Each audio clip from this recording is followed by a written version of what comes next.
Good morning. I now reconvene the general session. As I mentioned yesterday, commission members will dispose of any other individuals 18 years of age or older are present in the room at the remote location, and the general nature of the members' relationship with any such individuals. Are there any disclosures from members attending via Zoom? Commissioner Francois? Good morning.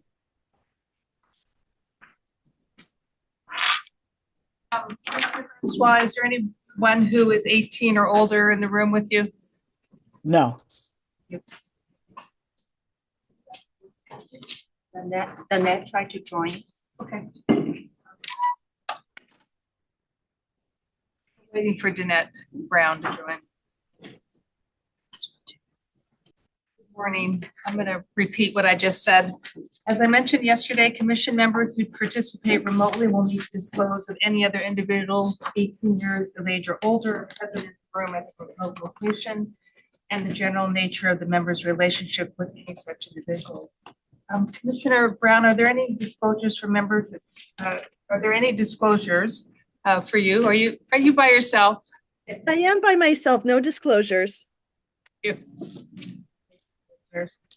As a reminder, commissioners who are participating via Zoom must be visible at all times on camera. Please log off Zoom if you need to leave the meeting and log in when you're ready to join the meeting. If you experience broadband or internet connectivity problems while participating in the meeting, that would be remedied by joining without video. You must announce the reason for your non-appearance when you turn off. Now take roll call. Recording secretary, will you please call the roll? Danette Brown. Here. Catherine Williams Brown. Here. Jose Cardenas. Present. Cheryl Cotton. Present. Juan Cruz. Here. Christopher Davis. Present. Michael Delatorre. Present. Anna Marie Francois.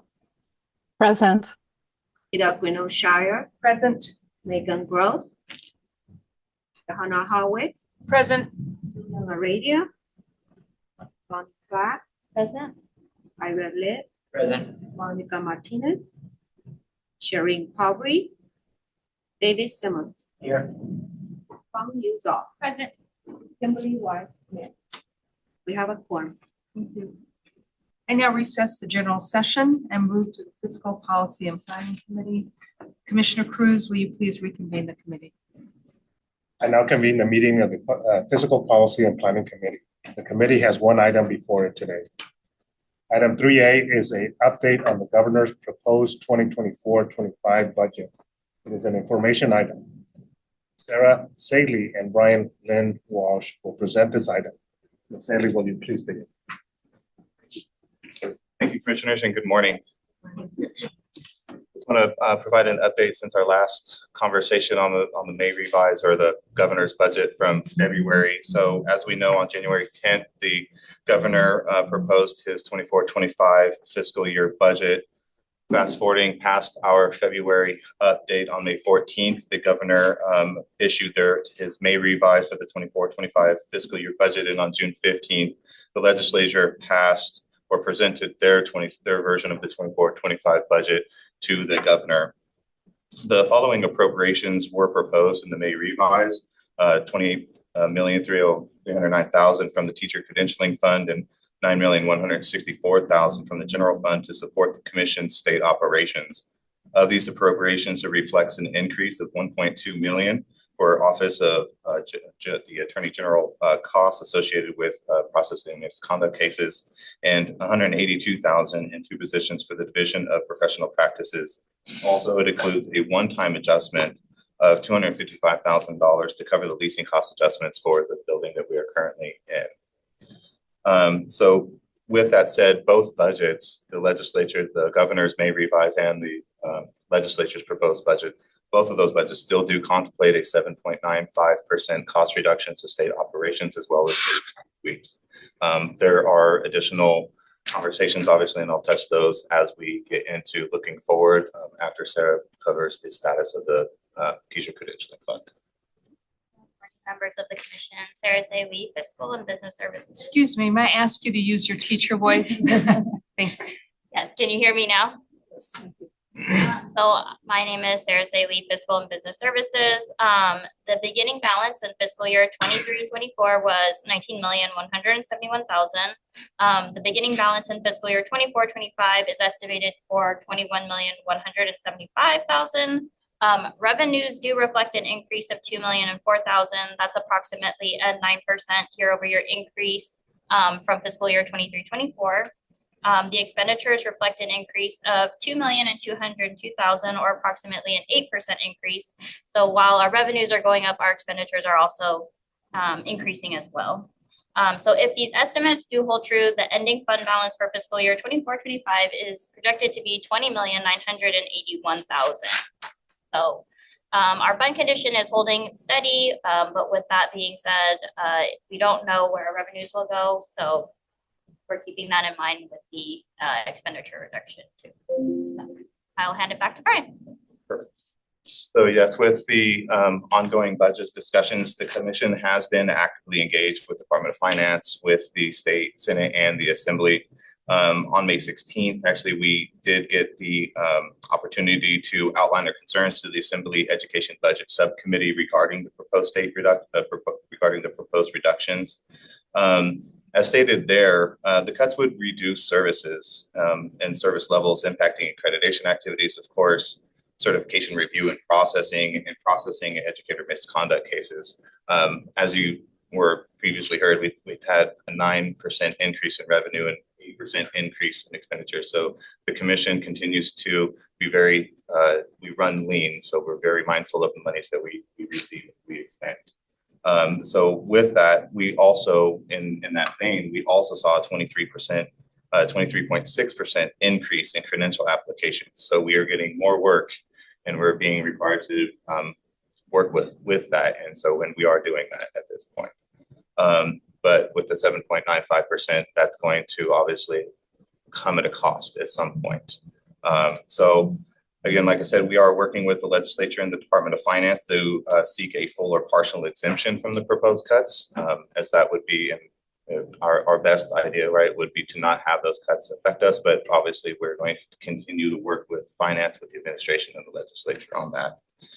So as part of our analysis, we've also begun to analyze the level and type of credentials and examination fees that would be necessary to support current levels of service should the commission need to return to a fully fee-supported agency. So right now we do get a general fund backfill. We do have some general fund for some positions, and should we need and want to go back to being fully fee-supported, what we are looking at is that fee would likely need to be at least $170 for the credentials. And so we are currently looking at what that needs to be, and we are currently conducting all of those analysis. And it's just, that is an ongoing analysis and conversation in both.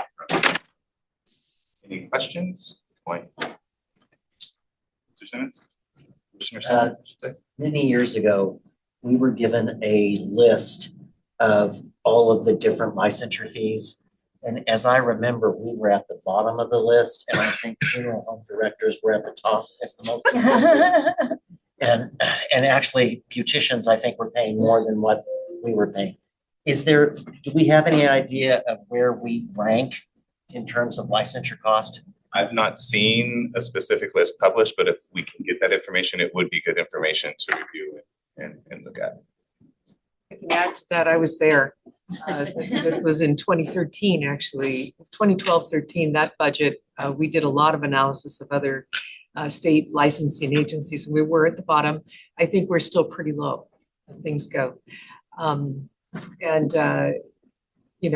So yeah, we'll put that into. Which is where we want to be. Well, we do want to though, absolutely. And there are a number of ways in which we could consider fees. We could consider a differential fee of some kind for renewals that is different than the fee for initials and things like that. So we are in the process of whiteboarding this inside our building and engaging with the Department of Finance about this. We produce a critical workforce, and a full 7.95% reduction in operations would have a significant impact on processing times, as Brian and Sarah have pointed out. But I understand we've got a serious gap in the budget and it's got to be made up. So again, as a fee generating agency, if we can be self-sufficient, we have been self-sufficient in the past. So we just need to know what the right number is to get to self-sufficiency, given the growth that we've experienced. So we're working on that. In light of our conversation yesterday regarding exams, we also need to take a look at how dependent this agency needs to be, and that our government needs to understand the implications of that. We will now open for public comment. If there are members of the public that would like to make a comment, please notify the meeting moderator by submitting a request card or clicking on the raise hand icon if participating through Zoom, or pressing *9 if participating by phone. Public comment is limited to 2 minutes per speaker. Recording secretary, are there any public comments?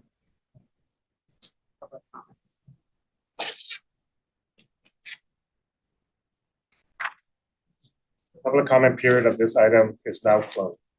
Do commissioners have any questions or comments on this item? That's more of a comment, definitely, regarding fees. The other day, I got a phone call. One of my friends is renewing credentials. It's like, oh my goodness, I have to pay $100 to renew my credential.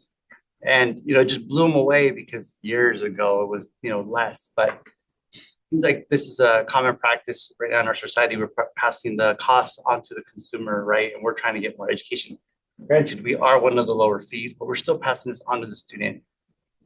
Is there any way, and I know my higher ed folks are not going to like me saying this right now, but these are already high at colleges and universities. Could this be part of a fee that a student's already paying into their credential program? Just a thought. I know there's a lot of red tape around this, but for students, there's already a lot of fee that they have to pay to go into a credential program. But just wanted to make that comment, that observation, because I know that people are going to see this and say, oh my goodness, here we go. You're going to charge me again. When in reality, we know that it's one of the lower fees, but it is a lot of money for folks who are struggling to pay their tuition. But just maybe a creative way to. I think the differential option, right, in terms of those that are getting into the profession, which we know are burdened with already having paid for their preparation, are in a different financial situation than, say, a 10, 15, 20 educator. And so I think maybe that's where we can look at the different ways that the fees can change over time. We explore a fee structure that make us fully fee for service, but recognizing that there are different abilities to meet that obligation. And I don't know that the administration will expect us to do that or need us to do that, but we want to have that plan fully spread out in our back pocket, because our goal is to retain levels of service that get credentials processed within 50 days or fewer, but we have a statutory limit of 50 days. We have to get every credential processed and out the door. We pushed right up with a 23% increase in credentialing documents. And mind you, that's not a 23% increase in the numbers of teachers getting preliminary credentials. It's our largest sector of documents that we process. It's probably substitute teaching credentials and emergency permits, because we have shortages and crises to staff classrooms elsewhere. And those documents are going up in numbers. So figuring out how we can best keep processing numbers at a level that supports the employer community in staffing classrooms, and also to keep our discipline work from slipping into backlog, because, as credentials go up, so do discipline cases go up. It's just a kind of naturally occurring phenomenon, right? So we're looking at all of the different services and costs and timelines that we're faced with, and putting together scenarios. Sarah's been really busy with Brian. Just what if we did this? What if we did that? And then engaging with our team at the Department of Finance, who've been, they're thoughtful, kind of creative partners in their own right. So figuring out how to keep this stable is a goal in a budget storm that is pretty significant. But we're going to continue to fight that fight. And I very much appreciate the discussion about a differential. That complicates it, I know, at that end of the table, but we love complications. other question I have is, I know that there are districts out there that are covered with fees as well. Do we have an idea of how many districts? What does that look like? Is that a survey that could be done? Understanding then where are the places that are able to absorb some of that cost from the credential holders? I don't think they do renewals, but I know initial credentialing. Maybe to look into that as well and get a better handle on who's actually paying for some of these credentials. And is that, in working in partnership with our school districts, and also bring that back to the Department of Finance. Understanding who's holding and how. Be interesting information if we got it for sure. I also wonder about accreditation fees, because apparently, given the number of new programs that we see at every commission meeting, the costs that we are charging are not prohibitive. So I wonder what we can, if we can look at those and see whether those accreditation fees actually pay for accreditation. And They really cover the extraordinary accreditation activities right now, but that was part of the solution strategy in 2013. Is the 2012-13 budget, we shut down accreditation site visits because we didn't have the funding to support that. I don't think we did site visits for 2 years. If that's, I'm looking at my accreditation teams, nobody's shaking their head at me. I don't remember if it was 1 or 2, but yes. 1 or 2.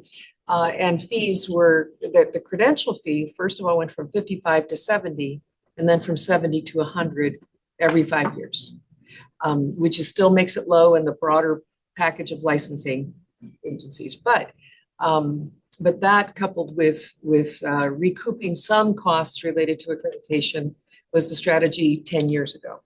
So we'll see what the strategy might be this year to maintain levels of service and to continue to staff classrooms with fully prepared educators and schools with fully prepared educators, which is our absolute goal.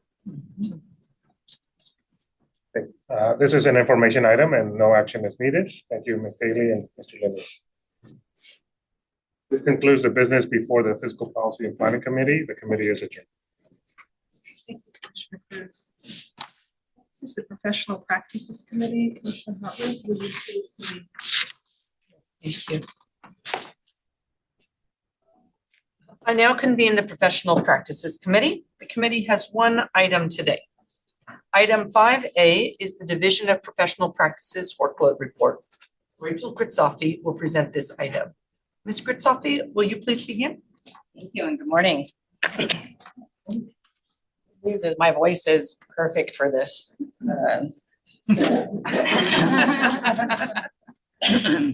Updates on the Commission's Division of Professional Practices Workload are presented to the Commission to provide insight into the scope and level of work in educator discipline. This report covers the period of March through May 2024. Generally, our report is back 30 days, but because we had time to do this, because this meeting was later in the month, you guys have the most current data. The Commission's dashboards report on 6 key measurements in line graph form, showing both current year numbers as well as prior year numbers for comparison purposes. The total cases are the number of open cases within DPP, including cases in the intake unit before the Committee of Credentials, pending before the Commission, and pending an administrative hearing. At the end of May, DPP's caseload was 3,342. Cases opened are new cases opened during the month from all sources, including criminal arrest notices, district reports, affidavits, and educators who self-report. In May, DPP opened 366 cases. The cases opened and closed charts illustrate that March was an exceptional processing month for DPP. However, based on March 2023, this number also appears to be a normal interval of increase. The initial and formal review charts reflect the number of cases reviewed by the committee at its monthly 3-day meeting. The 2-step review process is required by statute. There were 89 initial review cases prepared in May. DPP continues to expect this number to fluctuate as cases move through the committee process. Cases closed refers to the number of matters closed by commission action, committee action, or closed by staff where the commission has given formal delegation of authority. For example, single offense alcohol cases that do not involve schools, minors, or publicity. In May, 481 cases were closed. AG cases are cases in which an educator requests an administrative hearing to challenge the recommendation for discipline made by the committee. An administrative hearing is an evidentiary proceeding where an administrative law judge hears and rules on the evidence. The commission is represented in these hearings by the Office of the Attorney General. The number of cases where the AG is representing the commission is shown in the last graph. The number of cases currently at administrative hearing is 152. PPP is committed to work that is critical to public service and the commission's mission. PPP continues to maintain a steady case production while at the same time ensuring quality case preparation for the committee. Thank you. Thank you, Ms. Safi. We will now open for public comment. If there are members of the public that would like to provide a comment, please notify the meeting moderator by submitting a request card or clicking on the raise hand icon if participating through Zoom, or pressing *9 if participating by phone. Public comment is limited to 2 minutes per speaker. Recording secretary, are there any public comments? No public comments. Thank you. Public comment period for this item is now closed. Do commissioners have any questions or comments on this item?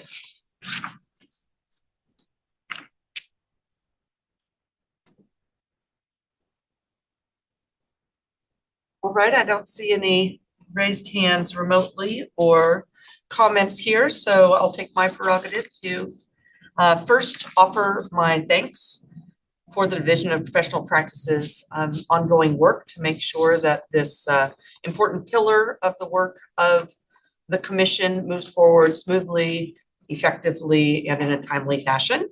This is our one opportunity in our public meeting to for the public to learn about one of the 3 pillars of the work that the commission does, and that's the conduct work. So I really appreciate this each time. As you already noted, there was an exceptional number of cases opened in March of this year, 888. That is a lot of cases. You note that last year as well, there was a spike at 635. I know I've asked you before about some of these ups and downs. So I just have curiosity here. Is there something about March that creates these spikes? Where is it in the cycle that we have seems to have such a spike during this time? I think that the spike comes from the way the credentialing process works, right? And January is kind of the break.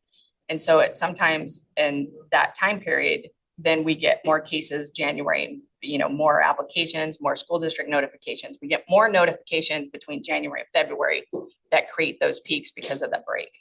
Some teachers leave service, mid-year, but it seems to be the trend with how our peak moves. So we start moving cases higher through the spring, and then we drop down a little bit through summer, then we peak back up again in August and September. So the trends look very natural. So this is a question I ask each time, particularly when I see things like this many new cases that are opened. Through your assessment, are the staffing levels and resource provided division adequate to keep up the pace of managing these cases that you've kept up so far? Yes, currently the staffing is, we'll find out more once the budget kind of settles itself. Right now we're handling it. If you notice, our caseload actually went down over the past 2 months by about 100, from March, about 40 cases, 30, 40 cases, but we had a quick dip up and then a quick dip back. So we're trying to streamline processes in the anticipation of a bad budget year. So we're trying to streamline to move cases equally as fast if we're down staff. So we're prepared for what's happening in the budget universe. So we'll know once that settles. Thank you for your coordination with the other parts of the agency to anticipate potential changes in staffing. So, any other questions or comments before we close out this item? Thank you, Ms. Kritzofi. This is an information item and no action is needed. This concludes the business before the Professional Practices Committee. The committee is adjourned. Commissioner Hartley. We now return to the Educator Preparation Committee. Commissioner Cardenas, will you please reconvene? Hey, good morning, everyone. I'd like to reconvene the Educator Preparation Committee. We have two items today. Your Preparation Committee item for today is item 4, the report to the legislature on the implementation of Senate Bill 488, the Credentialing reading instruction. This item is being presented by Heather Kennedy and Roxanne Purdue. This is an action item. Let's take a few minute break to get the papers to the table. Fine. Where will you leave? Oh, no, this is for reading.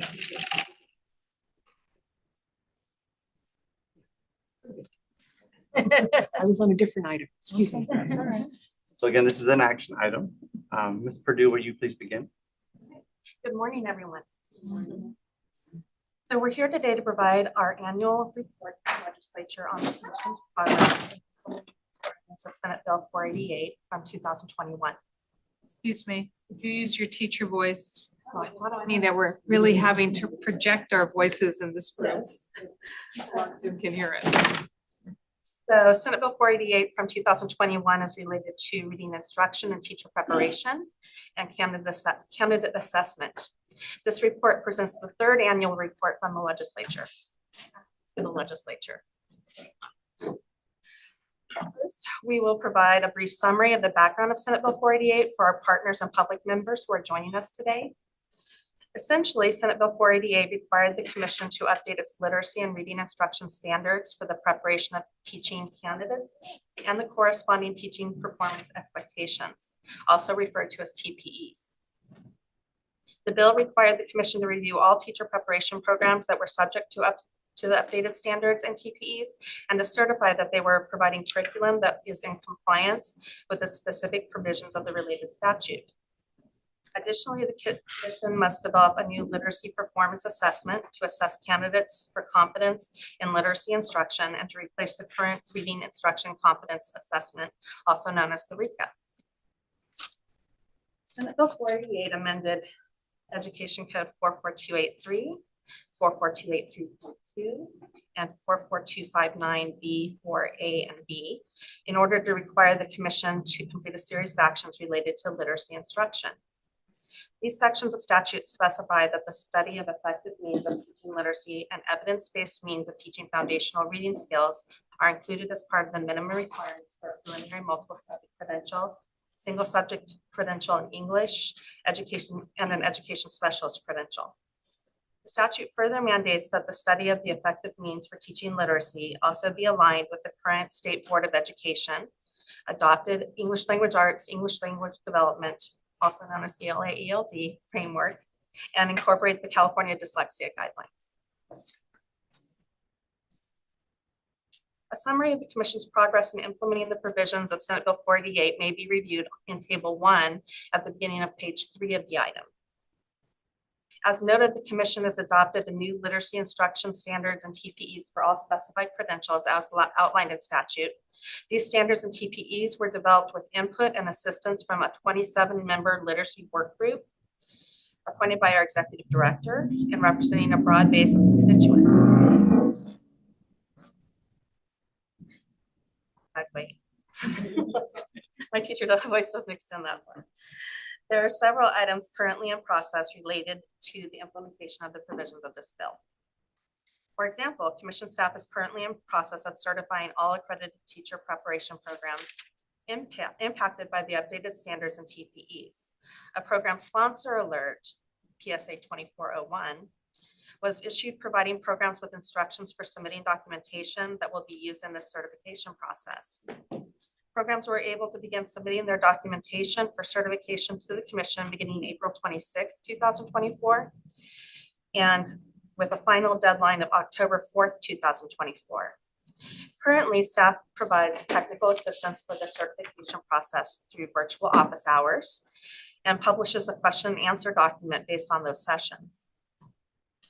That additionally, staff has produced 3 recorded webinars related to the new standards and literacy certification process and posted them on the Commission's literacy and instruction webpage in order to provide additional guidance to programs as they're determining how to implement these new standards and TPEs. And I'd like to take a moment to thank Nancy Brynelson from the California Department of Education, as she did 2 of those webinars for us and was a special consultant for us in developing these standards and TPEs.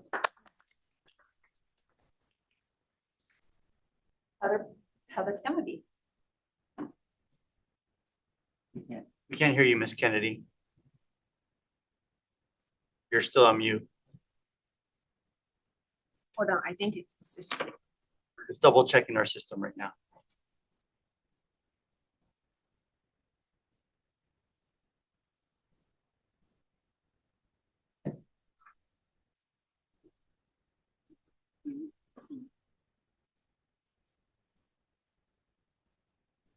Can you say something to see if we can hear you? Good morning, everybody. Now we're good? Okay, all right, thank you. All right, good morning, everyone. In January 2023, a literacy performance assessment design team was appointed by the executive director. A list of the design team members, including 2 liaisons appointed by the State Superintendent of Public Instruction to represent the California Department of Education, is provided in Appendix B. The Commission's literacy design team is charged with providing recommendations for the consideration to redevelop the Commission-developed multiple subject, education specialist, and new PK-3 ECE specialist instruction credential performance assessments to assess candidate competency in instruction in reading and literacy.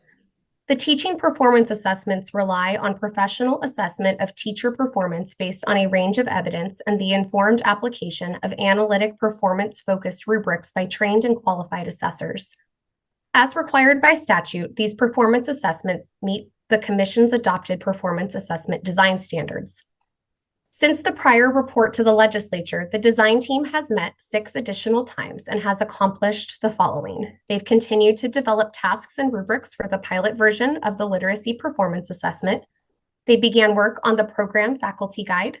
They mapped TPE elements to the Literacy Performance Assessment pilot rubrics, reviewed outcomes from the Bias Review Committee, determined assessor qualifications for the Literacy Performance Assessment pilot, and provided input for program and candidate supports for the Literacy Performance Assessment pilot. Recognizing that all candidates are expected to be prepared on every TPE before they begin their professional practice, at its March 2023 design team meeting, the design team identified TPE elements from Domain 7, which could be most readily assessed on a teaching performance assessment, and which therefore would have a priority focus in the development of the reading and literacy tasks of the revised CalTPA. These TPE elements are consistent with the California Dyslexia Guidelines and ELA/ELD framework that serve as foundational source documents to guide beginning teachers' literacy practice. The Literacy Performance Assessment was pilot tested in spring 2024 for the multiple subject and education specialist credentials. Because PK-3 ECE specialist instruction programs were not yet approved at the time of the pilot test, multiple subject programs with candidates placed in TK-3 settings for clinical practice were identified as a sample for this area. Prior statute did not require single subject candidates to take and pass the RECA, and since SB 488 also does not require these candidates to take the new literacy performance assessment, the current single subject TPA models will remain as they presently are with no changes anticipated. Appendix A provides a full timeline of the pilot study. A full report of the pilot study will be provided at the August 2024 Commission meeting. The Literacy Performance Assessment Design Team will continue to meet and work with Commission staff through July 2025. A timeline for the continuing development and implementation of the Commission's Literacy Performance Assessment is provided in Table 4, beginning on page 10. The other 2 adopted teaching performance assessment model sponsors, the Stanford Center for Assessment, Learning, and Equity, which sponsors the EdTPA, and Fresno State University, which sponsors its own FAST teaching performance assessment model, the Fresno Assessment of Student Teachers, are in communication with the Commission's Professional Services Division to determine their next steps regarding the requirements of SB 488 within their models. Both model sponsors indicated they plan to revise their assessments to include the assessment of literacy per the provision of SB 488.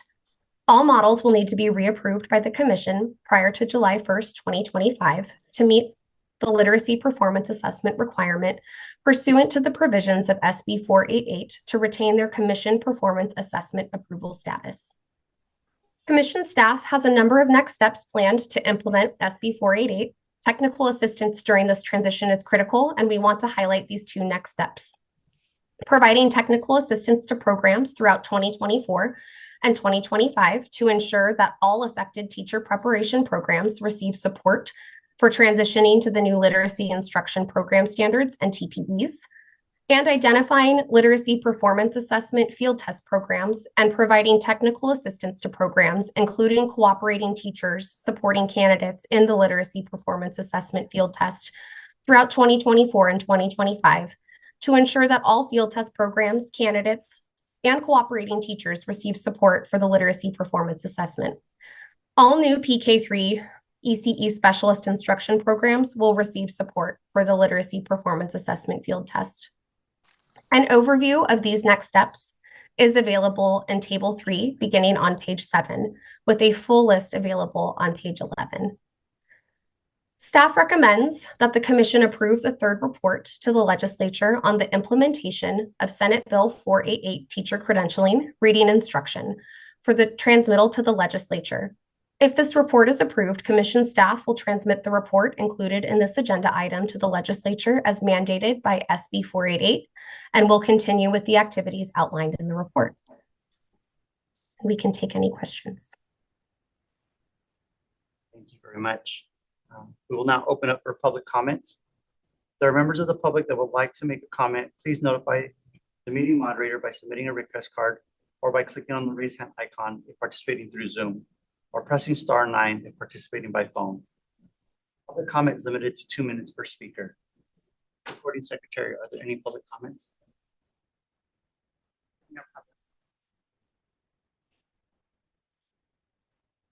Public comment period for this item is now closed. Do commissioners have any questions or comments on this item? Commissioner Brown. I really appreciate this, and the work that is being done here is significant, and certainly literacy is incredibly important. At the same time, our new credential is still in transition, and I think the P3 needs its own developmentally appropriate focus. And I understand that those who hold a multiple subject credential have become the transitional kindergarten teachers in this transition time. And at the same time, I think it's very important that implementing this for the PK instructional specialist credential be fully aligned with the preschool transitional kindergarten learning foundations and not find itself sort of just a small part of the K-3 system instead of a legitimate place of its own. So I just feel like I need to say that. I know that this is a transitional time with a new credential, but I still think it needs appropriate focus. Commissioners? First of all, thank you for all the work and the report. To maybe add on a little bit to what Commissioner Brown stated, I know that this is in response to a Senate bill and legislation, and so I guess our scope was given to us. But I know I've said this before, but I feel like I have to raise this up again. I still don't understand why social study, at a minimum, science, social studies, technical subjects, or technical, sorry, I haven't given my technical subjects. I have the right phrase there. Single subject credentials aren't also included along with the single subject English credential when we think about literacy and reading, because at the secondary level, we all need to be teaching literacy, not just single subject English teachers. And I think that gets lost a lot of times. And since our ELA standards do include specific language around those other subject areas. I think it's important that we remind people and include those groups of educators in discussions around literacy. And again, I know that's outside the scope of what the work group was given. I just like I need to raise that up. And thank you for the work. Actually respond to Commissioner Pat, or should I wait until the end? Okay.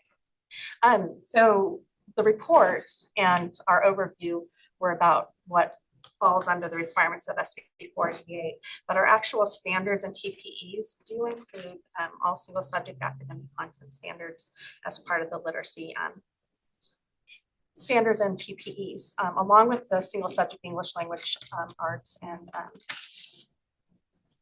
the TK3 and the ed specialist. They're all the teachers are in there. And you know, we'll make Nancy Brennelson. I'm nearly her assistant. Anyway, they are included, and we actually, just to make it really clear, we're doing in bold in front of each and every teaching performance expectation when single subject, all subject areas are included in the content of that standard. So, and TPE. Thank you, and I appreciate that, that clarification, and thank you. I might go back. I don't know if I should wait. So what we did when we developing the PK3 specialist credential, we used the current preschool learning foundations as a foundational document in developing them. We didn't have, and we still don't, the PK, well, the preschool transitional kindergarten learning foundation haven't been released yet, but they're supposed to be released this summer. Anytime we have a new release from the Department of Ed on standards, academic content standards, or student standards, we always go ahead and take a review through anything that impacts it and see what changes, if any, are necessary to update. Are there any other commissioners? I just want to highlight the fact we've talked about coherence. And I think that this is a really great collaborative effort. Our literacy co-directors, I know, have worked closely with our CTC staff, Nancy Brennelson and Bonnie Garcia. And they're pleased with how things have turned out with Domain 7. And they're reporting, just making sure that they're reporting now that we're able to align the Domain 7, the work that you're doing with the preparation, aligning it to our professional learning and coaching. And so that's the alignment that we're talking about that really shows up in the field for our educators. This is, I'm just really excited. Cheerleader in me is just yay. Really excited. And I just urge CTC, excuse me, to continue to include as much representation as possible with research aligned literacy instruction, and really focusing on diverse student groups as well. So keeping all of those pieces in mind. But I think this is an excellent example, a model of what this collaborative work and coherent work looks like in the field. So thank you. I just wanted to echo what Commissioner Brown had stated. As a preschool teacher myself, I really having gone from the multiple subject classroom down to the preschool level, where I didn't know what I didn't know until I went there and I had to go back to school to learn it. It is very different, but also it's very, very thankful for the work that you're doing and the thoughtfulness that goes into everything, that you are keeping everything in mind, and you know the importance of how different everything is and how important it is there. So I appreciate all the work. Thank you. Thank you. Any other commissioners?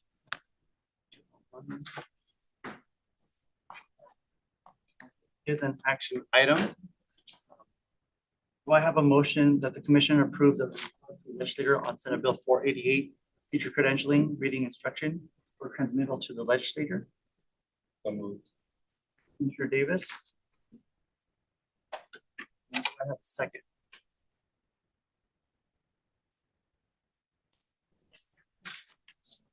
Madam Chair.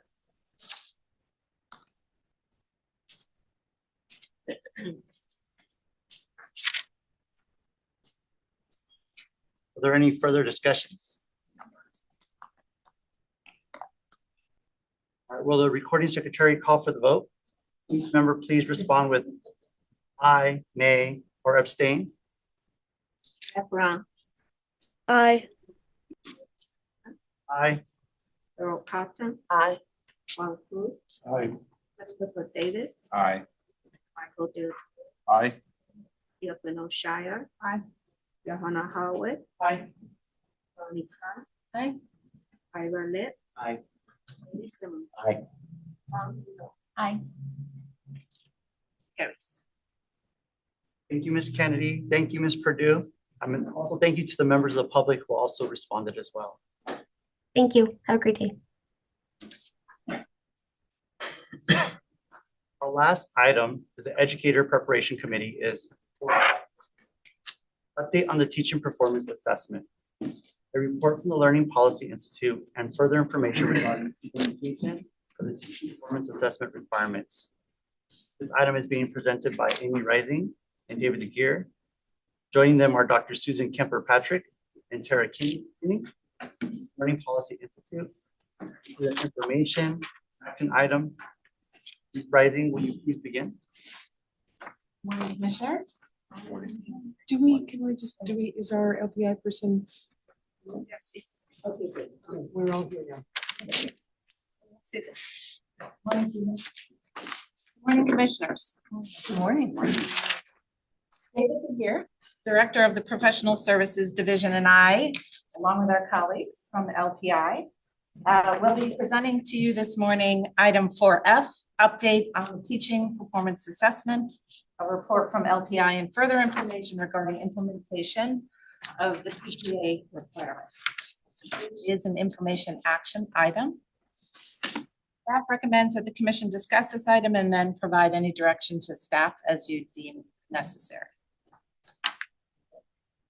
So David and I will briefly present the item and then hand the presentation to our colleagues at the Learning Policy Institute, Sarah Kinney, who has joined us here, Chief of Policy and Programs, and Susan Kemper-Patrick, who is with us online, who is a senior researcher.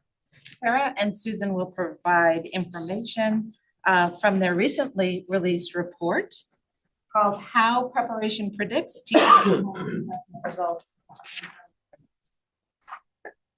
So to start, we'll just provide a little bit of background. David and I will go first, and then we will turn it kind enough to join us. So in December of 2023, the commission took action in agenda item 2D to create a secondary passing standard option for candidates who scored just below the commission adopted passing standards on the TPA.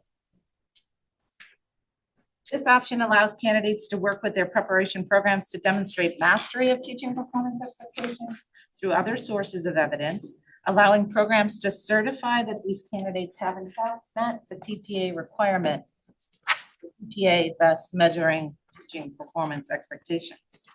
Programs may then provide these candidates with a professional development plan that they will take with them into an induction so that candidates can continue to receive the support that they need to become quality educators.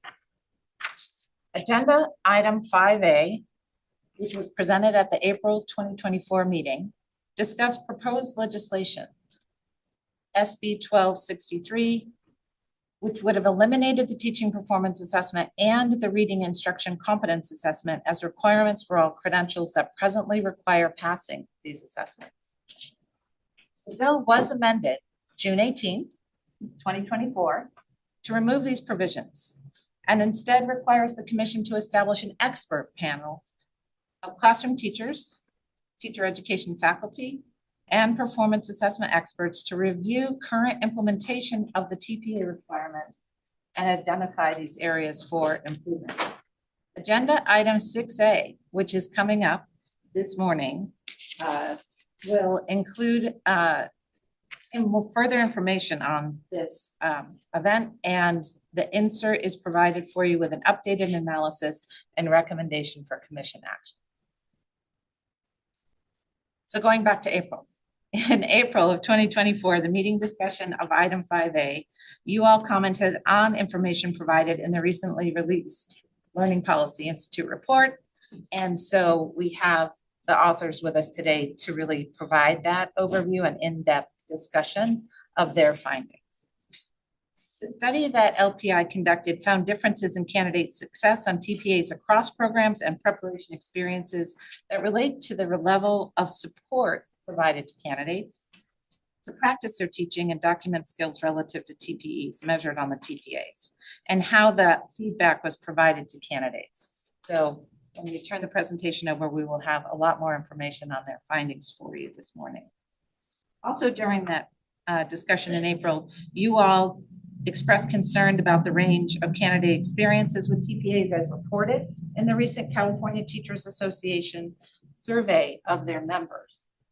The level of current implementation of statute related to TPAs and the impact of eliminating teaching performance assessments as a key indicator of candidate readiness to teach, as well as the program quality and effectiveness.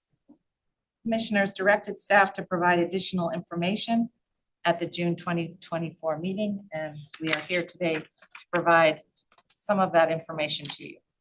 So 4 questions were put forward to us, and some of those questions are kind of double questions, so actually it's a little bit more than 4 questions. However, given the data we have at hand and the experiences we were able to gather from the field, we have that for you in this item, and David and I will briefly review those responses for you. The answers to these questions are provided in the item. So we'll start with question 1. And the first question, really 2 questions, are this: are teacher preparation programs sufficiently preparing candidates to be successful on the TPA? Which programs are most successful in preparing candidates and which are least successful? So briefly, in response to that, when we looked at our data from August 1st of 2023 to May 16th of 2024, this item speaks to that year and that data. Our colleagues will speak to more years than that. But for this item and this question, so from August 1st of 23 to May 16th, at least 90% of current candidates passed the Cal TPA on their best attempts. And on the Ed TPA, approximately 85% of current candidates passed the Ed TPA.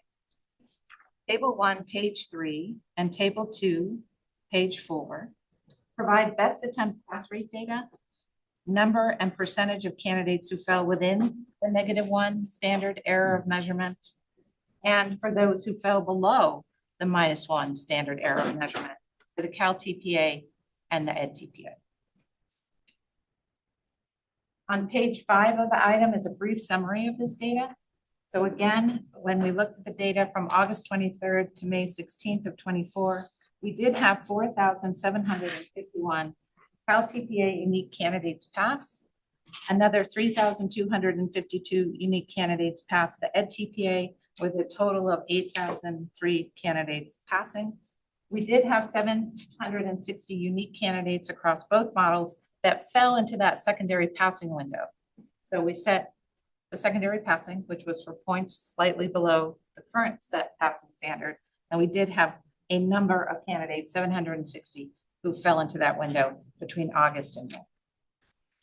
LPI analysis will provide further insights for understanding which types of programs are most successful in preparing candidates and which at this time are least. So that information is coming. Then we move on to question 2. How many candidates pass the TPA within the normal span of their teacher preparation programs? And how many complete the TPA after they've completed their programs? Due to differences in program length and design, this is difficult to briefly answer. We are very interested in this question and will work to better understand who these candidates are and what supports they are receiving from their programs. Currently, the Commission does not have a system for tracking candidates who leave programs without passing a TPA. We have candidates who enroll, complete their program, could be a 9-month program, 18-month program, 2-year program. Some don't pass the TPA, but they do move on from the program. And so we do need to learn a lot more about these candidates and how we can support them to make sure that that is not the typical case, but just for the kinds of things that happen with our candidates when they enroll in programs. That sometimes a health issue, someone may be expecting a new baby, whatever the issue is, sometimes they do leave programs without the TPA, and we do want to understand who these candidates are and how we can help them. It is important to note that as the secondary passing standard, however, is implemented, that the need to retake TPAs should decrease, and we should see more candidates leaving programs with the opportunity to move forward to that preliminary credential. So this is a work in progress. So we will move on to question 3. How are programs supporting candidates who did not pass the TPA on their first attempt? And how many are supporting candidates whose scores fell within the -1 SEM? So again, this takes us to some of the data in our item. If you look at table 3, which you can find on pages 6 through 8, we provide details about the number of candidates at the secondary passing standard by preparation pathway. So LEA interns, the ITEP programs, those are our undergraduate programs just coming online, residency programs, IHE intern programs, and student teaching candidates in the 5th year type program. Data is presented for 22-23 and 23-24. We see some differences. They're minimal in our pathway data. For the Cal TPA, for example, small ITEP programs for cycle 1 in the Cal TPA model had a percentage of candidates for cycle 1 falling into that range. So in that set of programs, we had 3 of 28 candidates who fell into that range. If you look at cycle 2, the data shows that the highest there was about 4%. We have more candidates that pass cycle 2 than we do have cycle 1. And of those, it was the student teaching programs this time that had 4%, or 106 of 3,017 who fell into the window. When we look at our LEA data, it was LEA intern programs that had the highest number at 13% in one program that was represented in that data set, so 2 of 15 candidates. So as you all know, we have lots of different types of programs that serve our candidates. We have lots of pathways into teaching, and so we have to look at our data like that. Sometimes we have very small programs, sometimes big programs. We have to look at percentage. We've also been studying sector data, and for a number of candidates who's falling into those secondary passing standard windows. While we don't have this data for you today in the item, early analysis is similar in that no one particular type of sector, UC, CSU, private, IHE, COE, is showing significantly more teachers that fall into the window. So it's pretty evenly spread across the sectors. Understand the early impact of the new secondary passing standard. The commission sent out a request for information to programs asking how they are implementing the secondary passing standard and what supports they're providing to candidates. So remember, in December, secondary passing standards were adopted. February, the PSA went out to programs saying, here are your secondary passing standard windows. And so it's been just a handful of months where programs have been working in collaboration with their candidates and us to make sure that this is happening. So 7 samples are provided for you on pages 8 through 10. Programs are taking a whole range of approaches to support candidates around the secondary passing standard. Candidate supports include that programs are offering mentor and university field supervisors are reviewing lesson plans and conducting observations. They're assisting candidates to gather additional evidence of practice, such as student teaching evaluations. Program faculty are assisting candidates to develop individual development plans for induction to take in to get that continued targeted support. And then finally, faculty are meeting to review and the evidence of practice, looking as a faculty body at evidence of practice. So there was positive feedback from our programs about the secondary passing standard. They really do believe that it will help candidates, and it is already, they report, making a difference in helping candidates remain in the profession, and it provides, some said, a very important alternative. They did have some challenges that they shared with us as well. The programs would really like this secondary passing application process to not be on paper, but to be online. And we are working diligently with our wonderful IT staff and our certification office to move in that direction. We hope to do that at some point this summer, so as soon as possible, because we do understand paper submissions do take a little bit more time and are a little bit unwieldy at times. So, and it provides that greater workload, they told us. And some also reported that the directions about how to apply the secondary passing standard were not clear.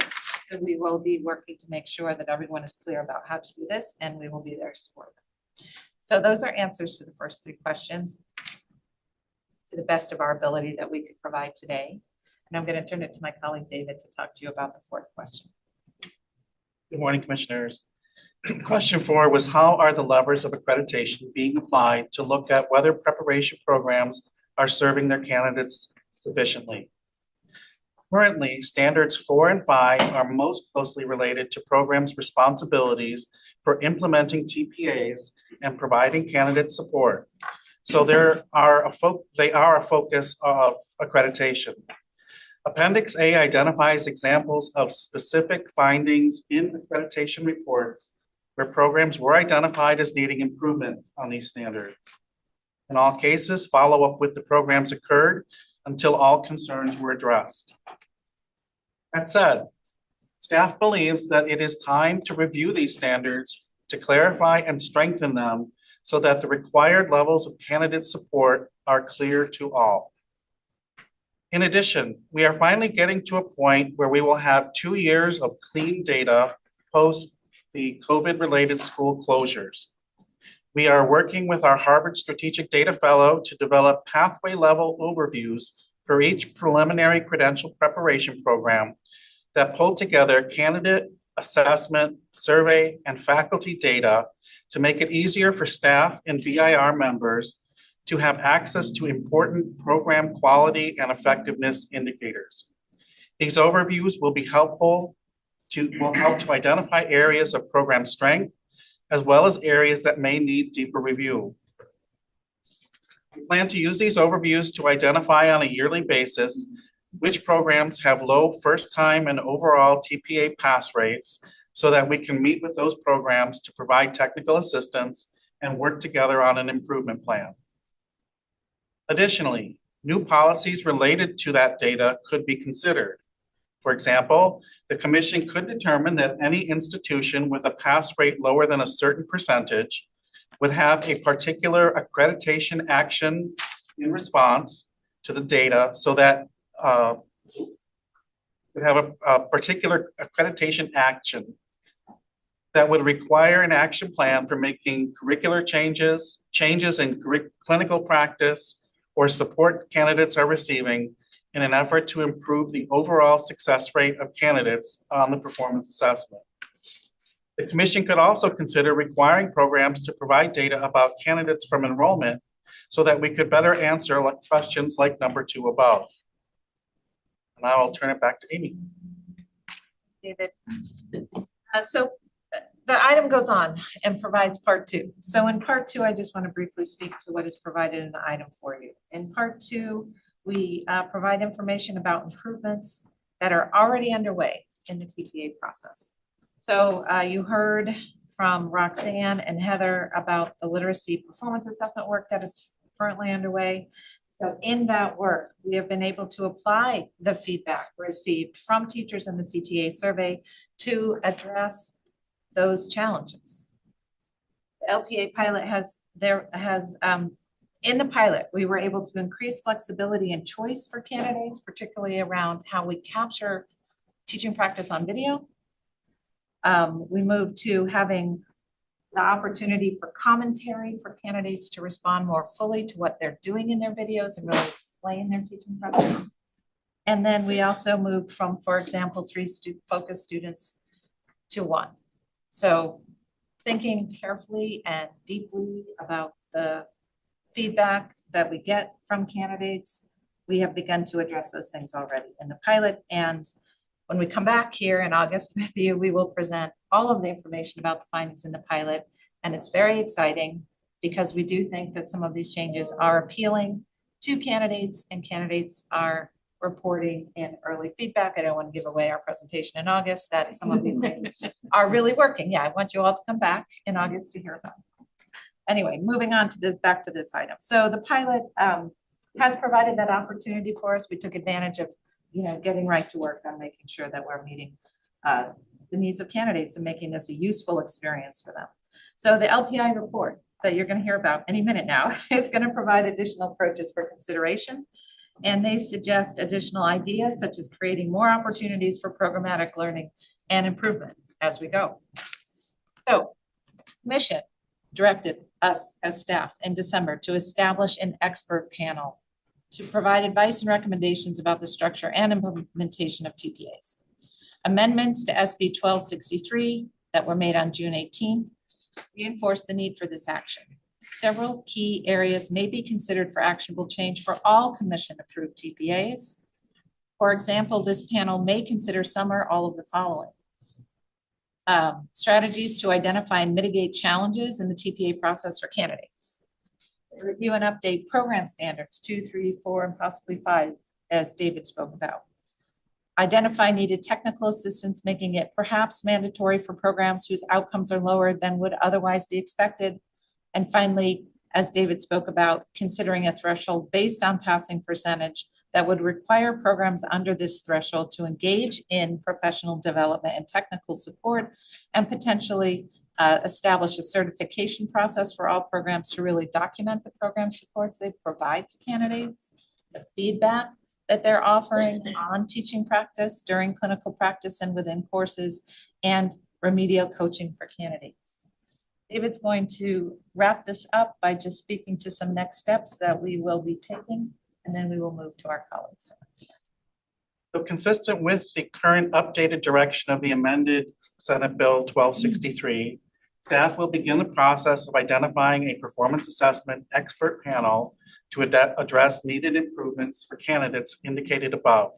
Steps include: 1, review and update as needed program and accreditation standards and processes to strengthen implementation of Education Code Section 44320.2 and the Commission's ability to support institutions, programs, and pathways where candidates may be struggling to pass the TPA and determine what actions should be taken.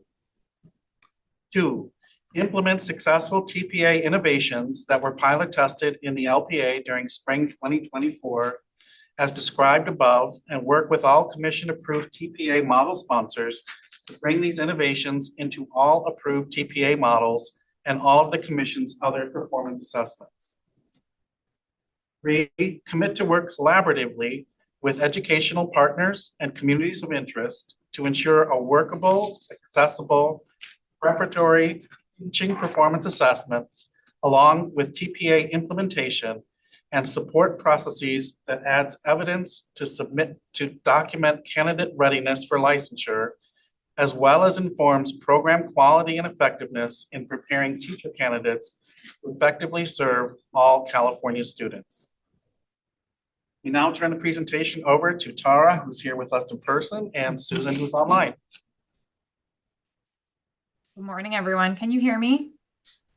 Yes. Oh, fantastic. Okay.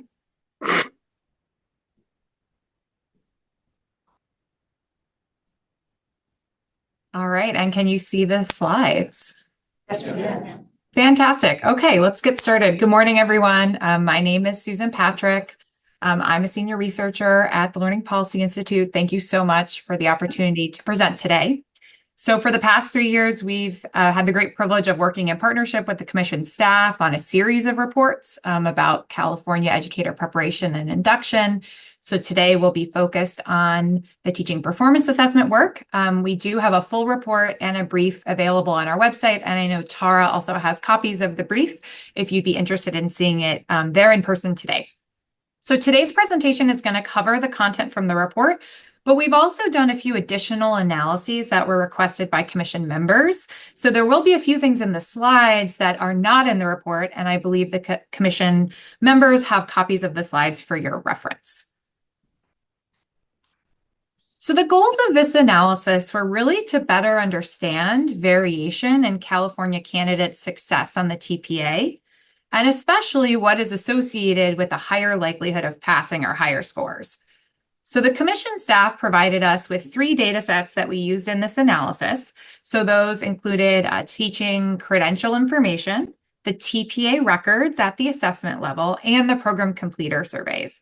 So for all 3 of these data sources, we have data starting in the 2018-19 year, but for this report, I'm focusing on the last 2 years of data, which is the 21-22, 22-23 school years. Before I jump into the findings, I want to spend a few minutes discussing some details about the analysis. There's a few ways that this analysis that I'm presenting is a little bit different from what the CTC staff have published in their annual reports. So I just want to highlight a few things to make it really clear what you're going to see in the rest of the slides. So first, in terms of who's included in this analysis.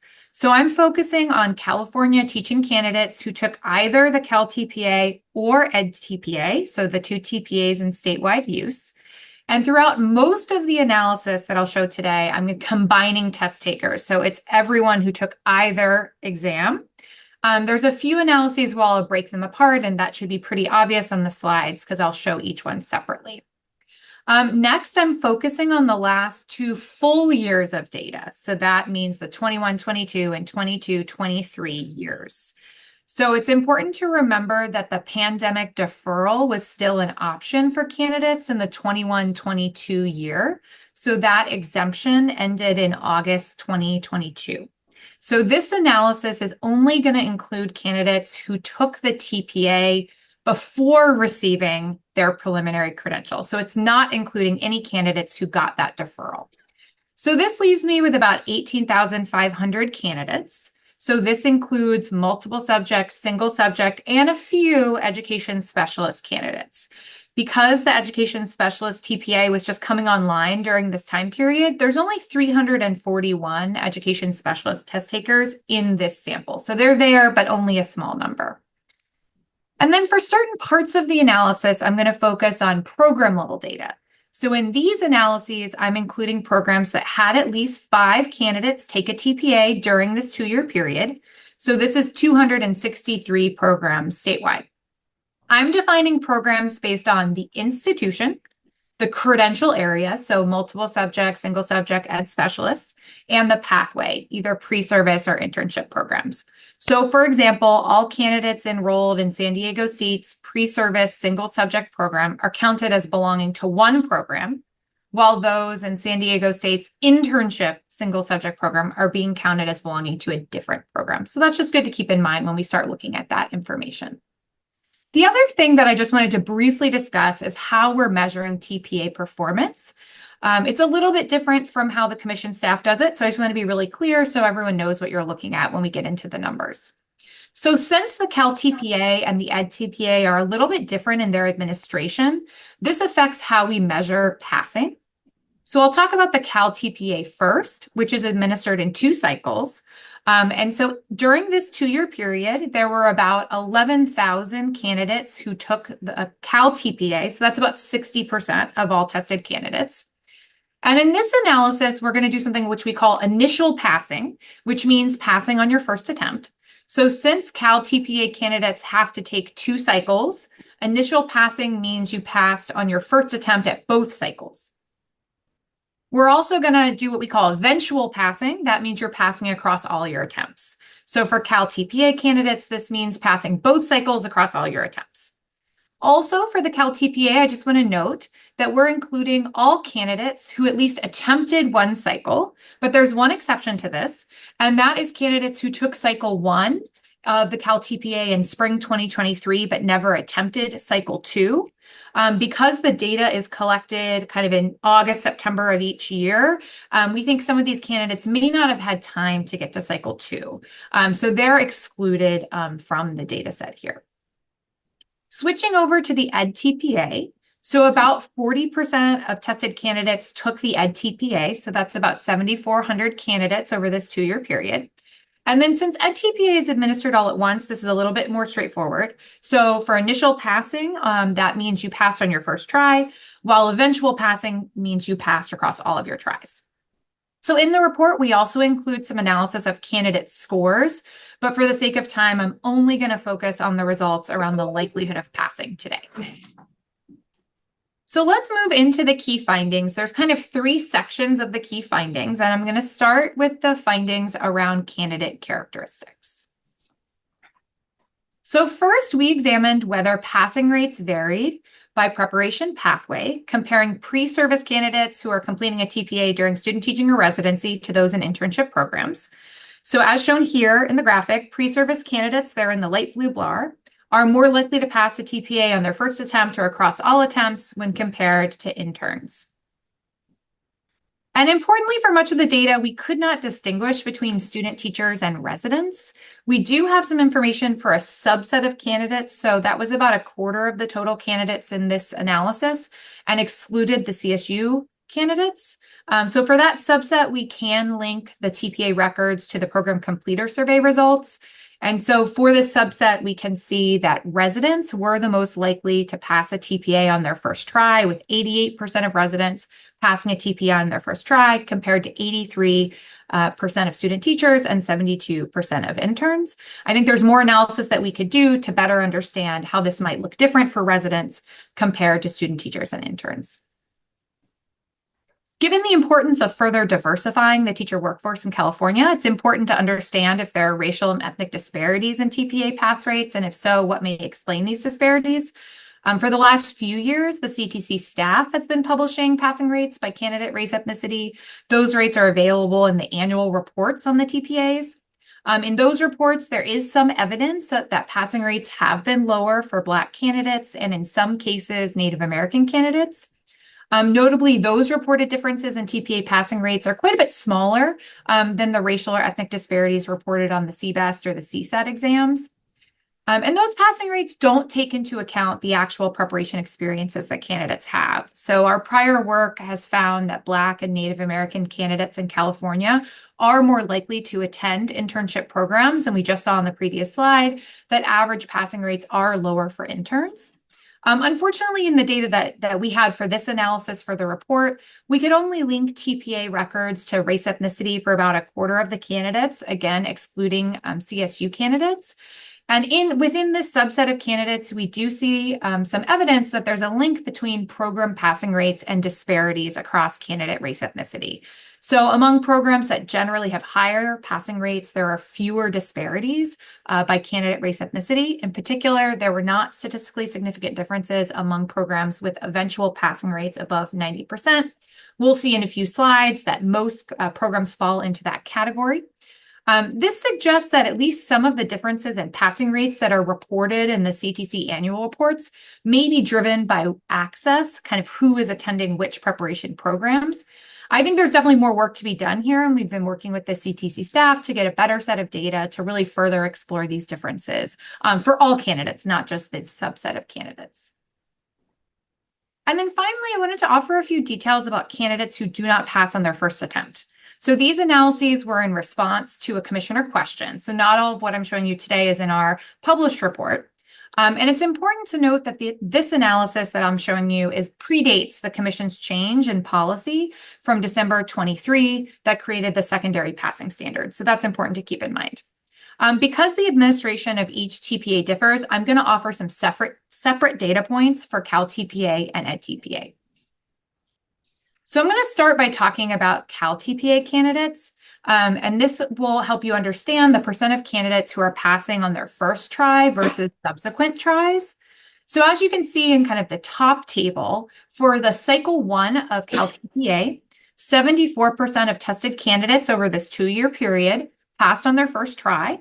Another 14% passed on their second try, and then small percentages of candidates are passing on their third attempt, fourth attempt, or more.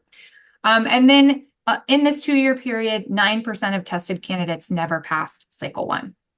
Then you can look down at cycle 2. You can see for cycle 2, 85% of candidates attempted cycle 2. They passed on their first try. 8% passed on their second try, and then very small percentages are passing on their third or more try. 5% of tested candidates never passed. One of the commissioners asked whether we can know how many candidates are retaking a TPA after they've finished their program.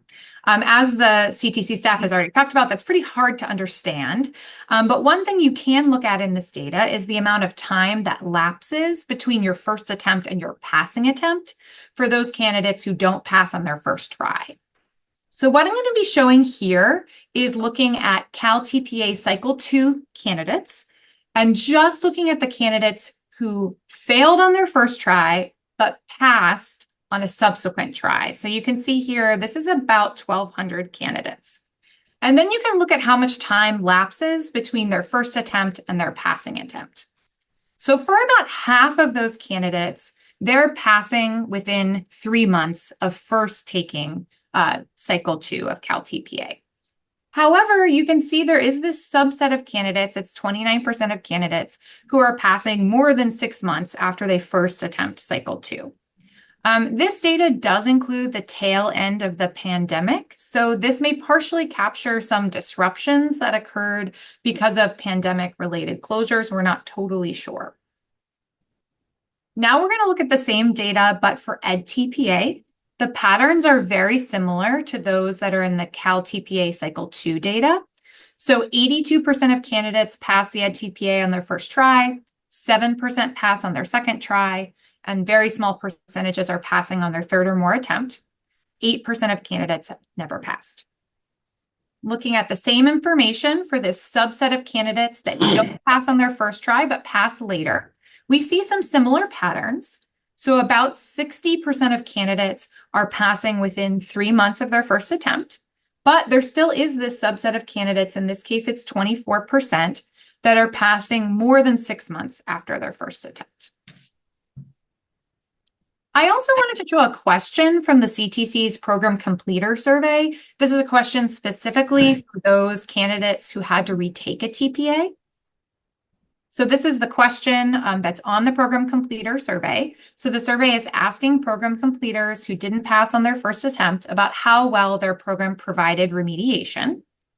So looking at the same 2 years of survey data, 12% of these completers felt their program didn't provide remediation at all or only poorly. 22% reported adequate remediation, while 66% reported that they provided remediation well or very well. I'm showing this across different program types. You can see the patterns actually look pretty similar, although single subject pre-service completers were the most likely to report that their program provided remediation well or very well, and those in multiple subject intern programs were the least likely to report strong remediation. So now I'm going to transition actually into some program level results, looking at the variation in passing rates across program. For this part of the analysis, we're going to be looking at candidates taking either the Cal TPA or Ed TPA. In almost every case, a program has all of their candidates take one assessment or the other, but we're including everyone in the data. And again, remember, this is for the 21, 22, 22, 23 years, so combining those 2 years of data. One thing that's important to keep in mind as we start looking at these program level passing rates is that program sizes range really dramatically across the state. So this is going to include some programs that had only 6 tested candidates, and then it's going to include programs that had hundreds of tested candidates. So that's good to keep in mind, that the passing rates aren't capturing the number of candidates who are passing or not, just the percentage. So when looking at passing rates for all preparation programs for all credential areas, there's a lot of variation across the state. As a reminder, we're defining preparation program by the institution, the credential area, and the pathway.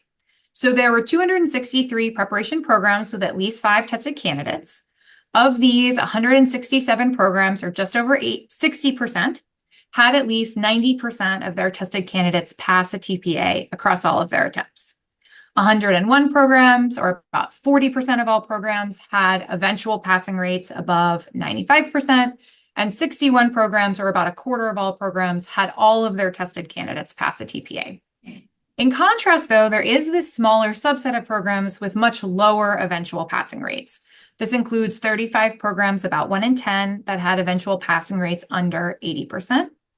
And in the next few slides, I'm going to be going into greater detail about this. So looking within multiple subject programs, looking within single subject and ed specialist programs to see kind of what this variation looks like. Before we look at those slides, there's a couple of key points that I just want to mention here, and I'll reiterate at the end. On average, multiple subject programs do have lower passing rates than single subject and education specialist programs. On average, intern programs have lower passing rates than pre-service programs. And then if you look at kind of the programs highlighted in red here, so the programs that have the lowest eventual passing rates, there's a couple of program types that are overrepresented in that group. And that includes district intern programs and smaller programs run by private universities and colleges. They're more likely to be overrepresented there, whereas the CSU and UC programs are less likely to be in that group of programs with the lowest passing rates. So on the next several slides, I'm going to show initial and eventual passing rates by credential type. So these analyses were done in response to a commissioner question. So not everything that I'll be showing on the slides are included in the report. I'm starting here with the initial passing rates for multiple subject programs. All of the next set of slides are going to look the same, so I'm just going to orient you to what's on the slide, and then I'll talk through each one. So the table on the left shows how many programs are within each passing rate band. And the figure on the right illustrates that variation. So in the figure on the right, each bar is one preparation program. So there's 119 multiple subject preparation programs in this analysis. As you can see in the shading at the bottom, pre-service programs are in light blue and intern programs are in dark blue. This means that if an institution has both a pre-service and an internship multiple subject program, they're going to have two separate bars in this graph. Again, a reminder that these programs vary a lot in size and the number of tested candidates.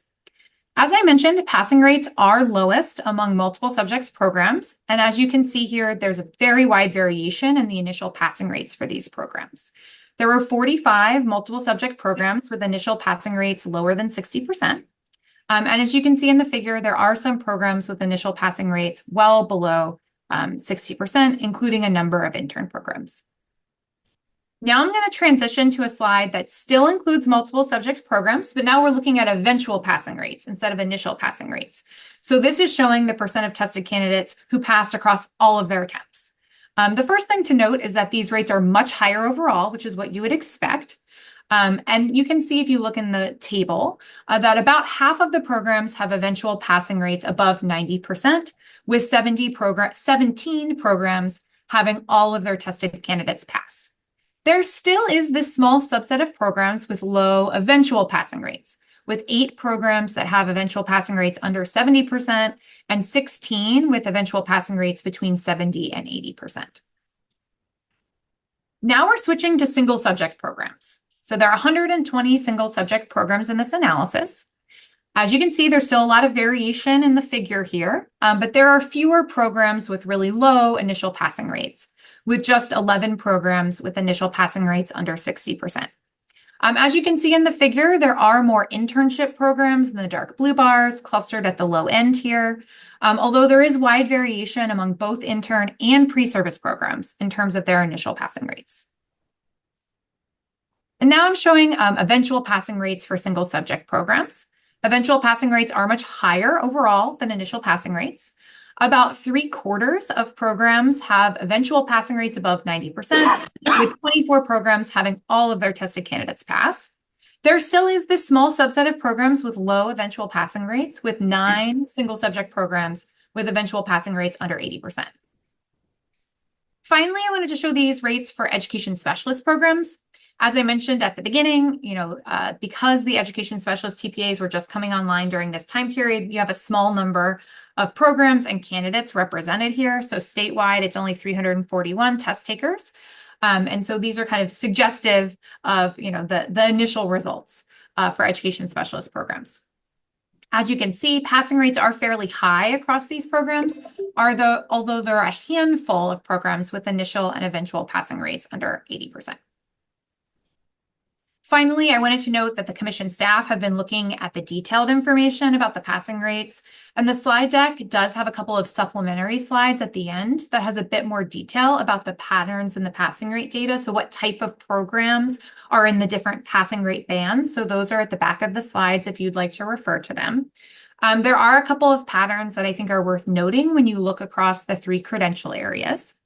So I mentioned this already, but among the programs with the lowest passing rates, a few program types are overrepresented. That includes district intern programs and small programs at private colleges and universities. But importantly, a lot of these programs are relatively small. They don't have a lot of candidates. The vast majority of teaching candidates in California are attending either CSU programs or these larger private college and university programs. And performance was more varied within these program types. So some of these programs do have lower passing rates, but many have high or very high rates. And then performance was almost universally high among the UC programs, but these programs are only training a small percent of teaching candidates. Now we'll transition to the last part of the presentation and the report. So we just saw some really large differences in passing rates across programs.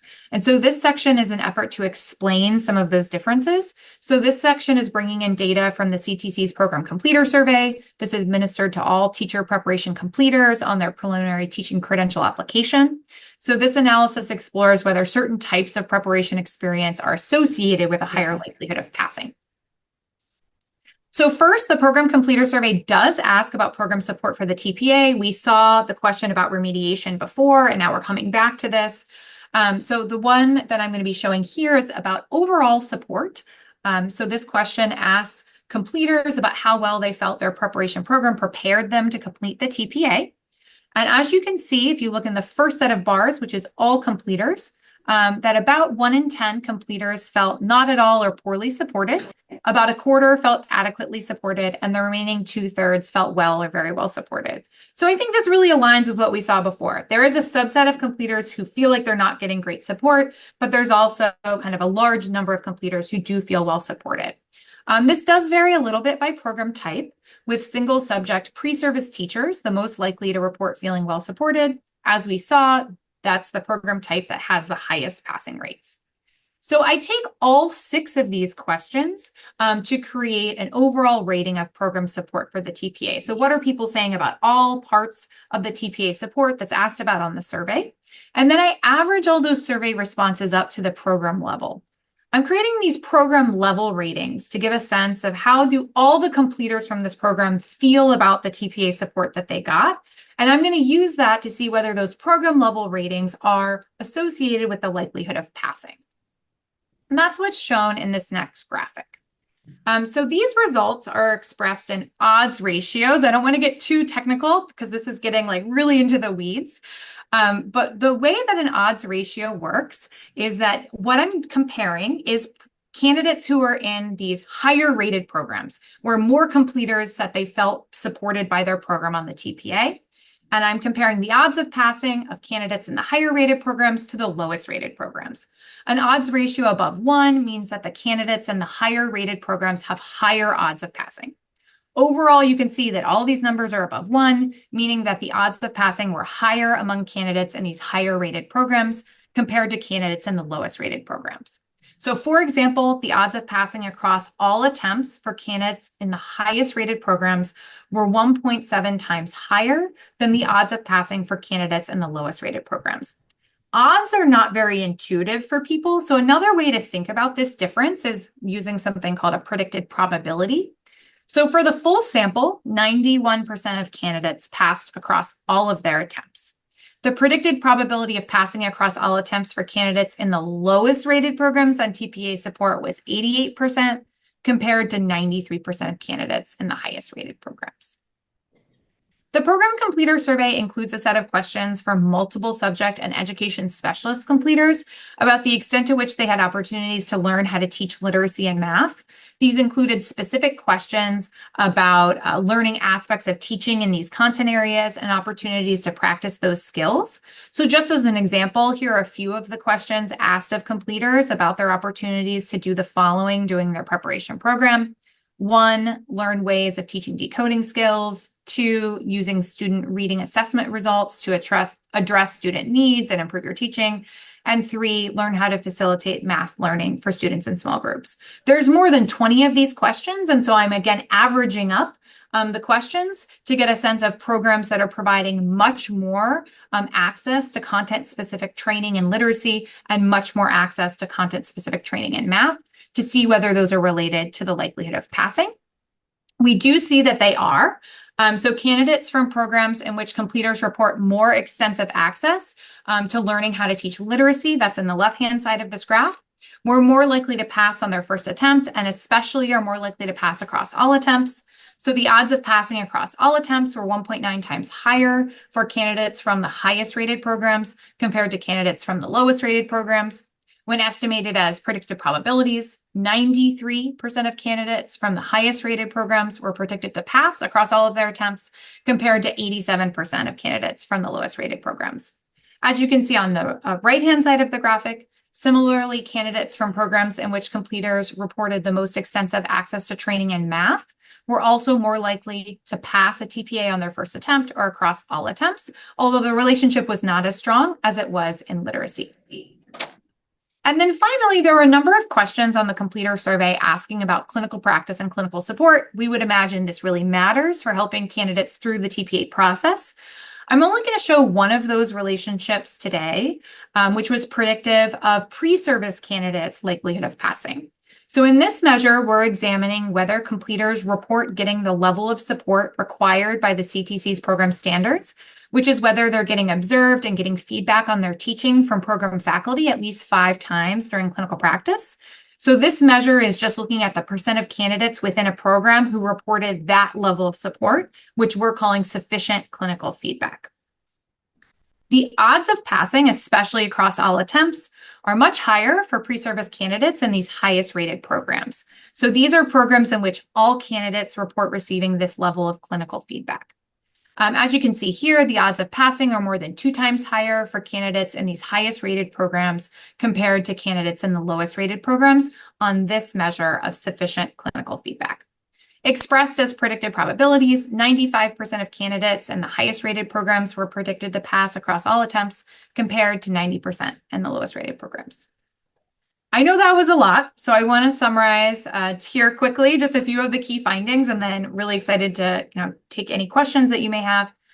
So first, during the 2-year period, more than 90% of California candidates passed a TPA across all of their attempts, with the vast majority of candidates passing in their first attempt. Pre-service candidates were more likely to pass than internship candidates on average. Second, preparation experiences matter for candidates' success on the TPA. These included sufficient programmatic support around the TPAs, content-specific training in literacy and math, and sufficient clinical support. And then third, while many programs are very successful in ensuring their candidates complete and pass a TPA, there is a subset of programs that may need further support. So nearly 1/4 of programs had all of their tested candidates pass a TPA, while about 1/10 of programs had eventual passing rates under 80%. And then on average, as we saw, multiple subject and internship programs had lower rates, but there is still wide variation in program passing rates across the state. Finally, I wanted to conclude with a few policy implications from the analysis. The CTC staff is really well positioned to target supports for programs with low pass rates and to ensure that the program standards related to TPA administration and support are being met. They already do a lot. They provide numerous resources for programs, especially those using the Cal TPA. And I think there's obviously opportunity to build on those resources to ensure that struggling programs are getting adequate training and support, as well as learn from practices from highly successful programs. And then also we thought it was worth noting certain recent statewide investments that have reduced barriers to successful TPA performance and completion of licensure requirements. So most notably, the Golden State Teacher Grant Program and Teacher Residency Grant Program are offsetting the cost of pre-service preparation. As we saw, pre-service candidates have higher TPA performance. And then second, the state now covers the cost of all licensure exams, which previously cost $300 for both TPAs studied here. So this is an important step for ensuring that TPAs do not pose a financial barrier for potential teachers. So thanks so much for your time and attention, and to the Commission staff for their partnership. I'll pass it back over to the CTC staff, and then I'm happy to answer questions either today or via email later as they come up. Thanks so much.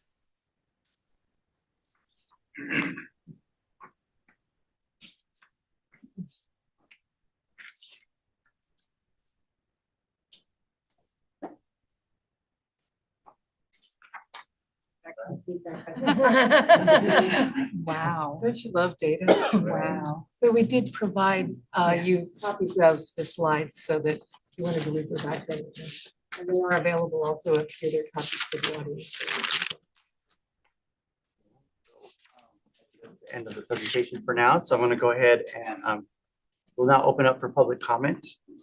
If there are members of the public that would like to make a comment, please notify the meeting moderator by submitting a request card or by clicking on the raise hand icon if participating through Zoom, or pressing *9 if participating by phone.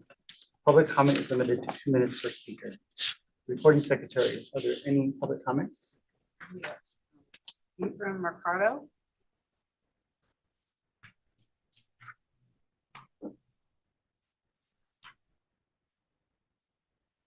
Where did I go? Sorry. No, I forgot from yesterday, right here. Hello, everyone. Good morning. I'm Efren Mercado from CTA. First off, I want to thank the commissioners and the commission staff for all the hard work on this item. At this point, I feel it's really important for everyone to take a step back and just kind of remember why we're here and why we do the work that we do. And that is to essentially, our goal is to make sure that every California student has a well-prepared teacher in front of them every day that they're in school. So that's the priority. Additionally, accreditation of programs are tremendously important, and essentially a promise to teacher candidates that if they are qualified to be admitted and they meet the demands of the program, that they will be well prepared and supported throughout the process. Unfortunately, it's obvious from the findings of the LPI report and the results of the CTA survey, there were some serious issues regarding accreditation, and specifically how programs are supporting candidates to fulfill the myriad of requirements, including the TPA. Currently, candidates are not only committing a significant amount of time to fulfill all these requirements, but the vast majority are also taking on significant student loan debt. Candidates are sacrificing time with their family members, children, and others to meet the course load, student teaching, TPA, and all the other requirements. We have an obligation to ensure that the current issues with the TPA do not follow the RECA path, in which everyone agrees that there are significant issues, and we still don't have a solution fully in place over a half decade later on. This is the CTC's opportunity to let go of the past and to get creative in addressing the significant barriers that the TPA is causing for candidates. Also, to complete this work, it's critical that the CTC has adequate staffing levels across the board, and we're happy to advocate for that with the administration. And also, the CTC should really look at appointing the co-chairs of this work group as soon as possible to show the commitment to actually making the changes that were outlined across the board. In closing, CTA is counting on all of you to fulfill the promise of Ed Code Section 44320.2 and to take to heart the concerns and needs of the candidates. Thank you.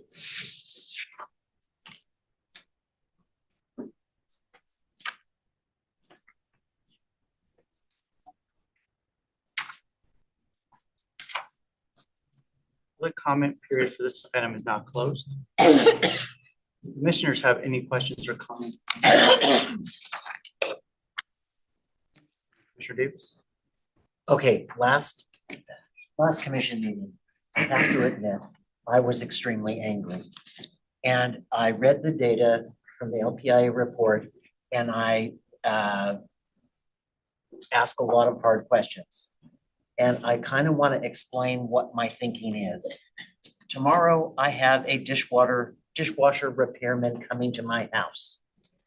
When I buy a dishwasher, I expect that it will wash dishes. If a candidate pays for a credential program, one assumes they're going to get a credential at the end of it. And when I saw that there was at least one program with a 70% fail rate, I was astonished that that could happen, that we would allow that to happen. And I think that, and I was actually ashamed that that could happen, and I'm on the commission and I didn't know that. So I think whatever we can do to make sure that I don't get shamed again is what I want to have happen. And I think that the modifications to 1263 are really important. But I also think they ought to happen whether 1263 passes or not. And so given that, and my apologies for coming out a little hot last time, I want to know, I would be interested in, like, for question 2, that we just don't have the data for. It seems that because that is an integral part of 44320.2, that the assessments be embedded in the program, we should figure out a way to gather that data. If there, and I think that when the 1263 panel is impaneled, that would be a piece of data that their work would need. With regard to question 3, I just want to say that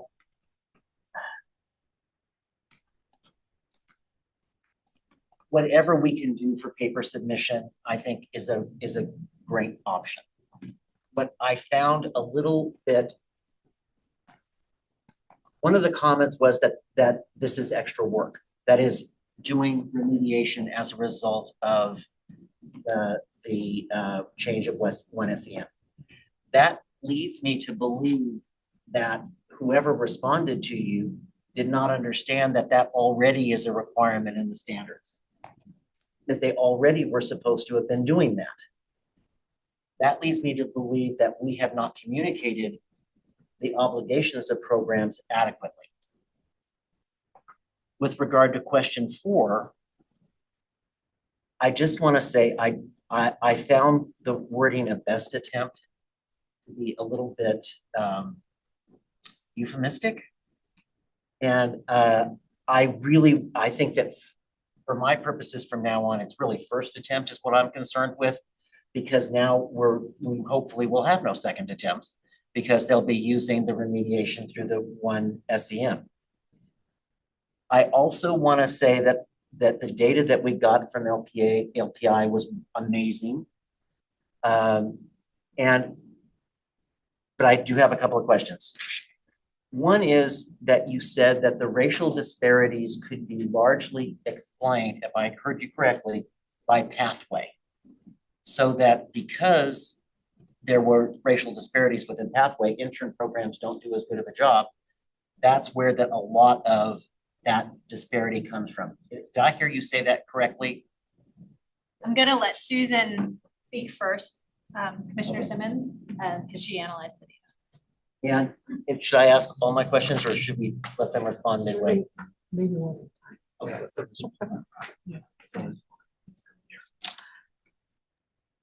Should I go ahead? Please. Yes, please. Okay. So we don't know for sure because we don't have the complete data yet, and we're working with the commission staff on getting the complete data. It is true that at least the data we have, if you look at the overall rates of passing and you look at candidates' pathways, so we have a previous report that indicated that Black and Native American candidates were the most likely by far to do internship programs.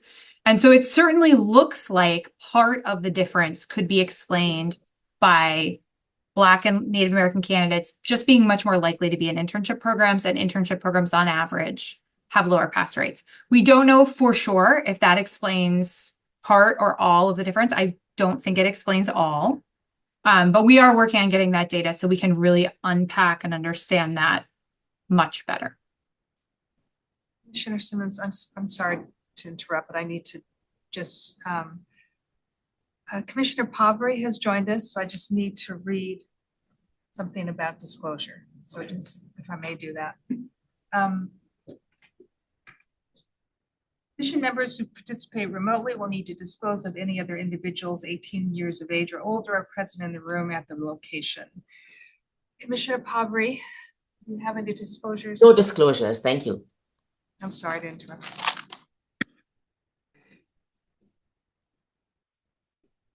Okay, and my other question is really more for staff, is if we are looking at accreditation fees, and if there is more support required of smaller programs and district intern programs, we might consider having a higher fee on the type of programs we want fewer of.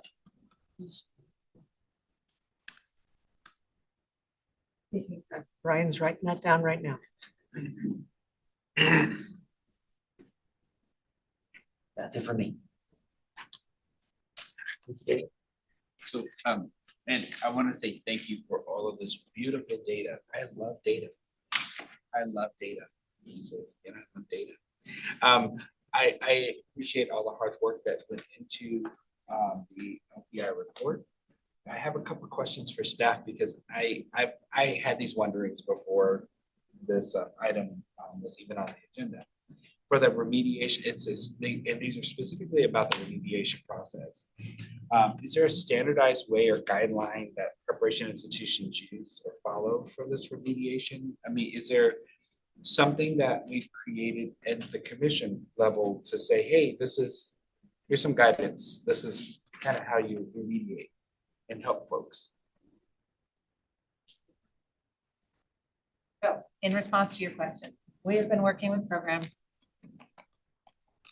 starting when we came back to revise in 2015-16 to help programs think about remediation and feedback to candidates. So one of the first things we did was to develop analytic rubrics to provide very TPE specific feedback for candidates, and candidates get data back by rubric. The program gets that feedback as well. We have also developed what we call faculty guides for the LTPA, which are about 60 pages long. There's a lot of detail and information.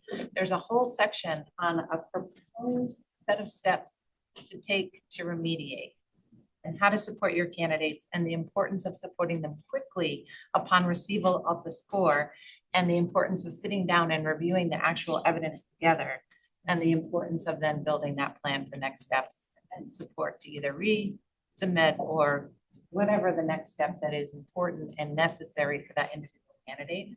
So we have tried to provide all that support and guidance, and we have a lot of opportunities in online webinars and things like that for programs to come together and talk about the ways they support their candidates and share best practices. That being said, we have data that shows that some candidates do not repeat that. And I appreciate the response. And maybe I need to nuance my question just to specify a little deeper. I'm really wanting to have that very close score to passing. What remediation process is it for them, or is it the same remediation process?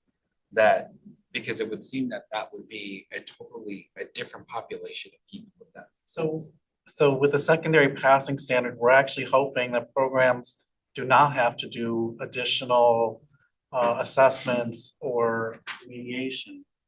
That the candidates have already demonstrated through their teaching, through their coursework, assessments, that they are classroom ready. So back to your question. Yeah, the question. Which is great, and we hope that really does help. But your question was, if, for example, the passing standard was 19 and you got an 18, is your remediation different than a candidate who got 14?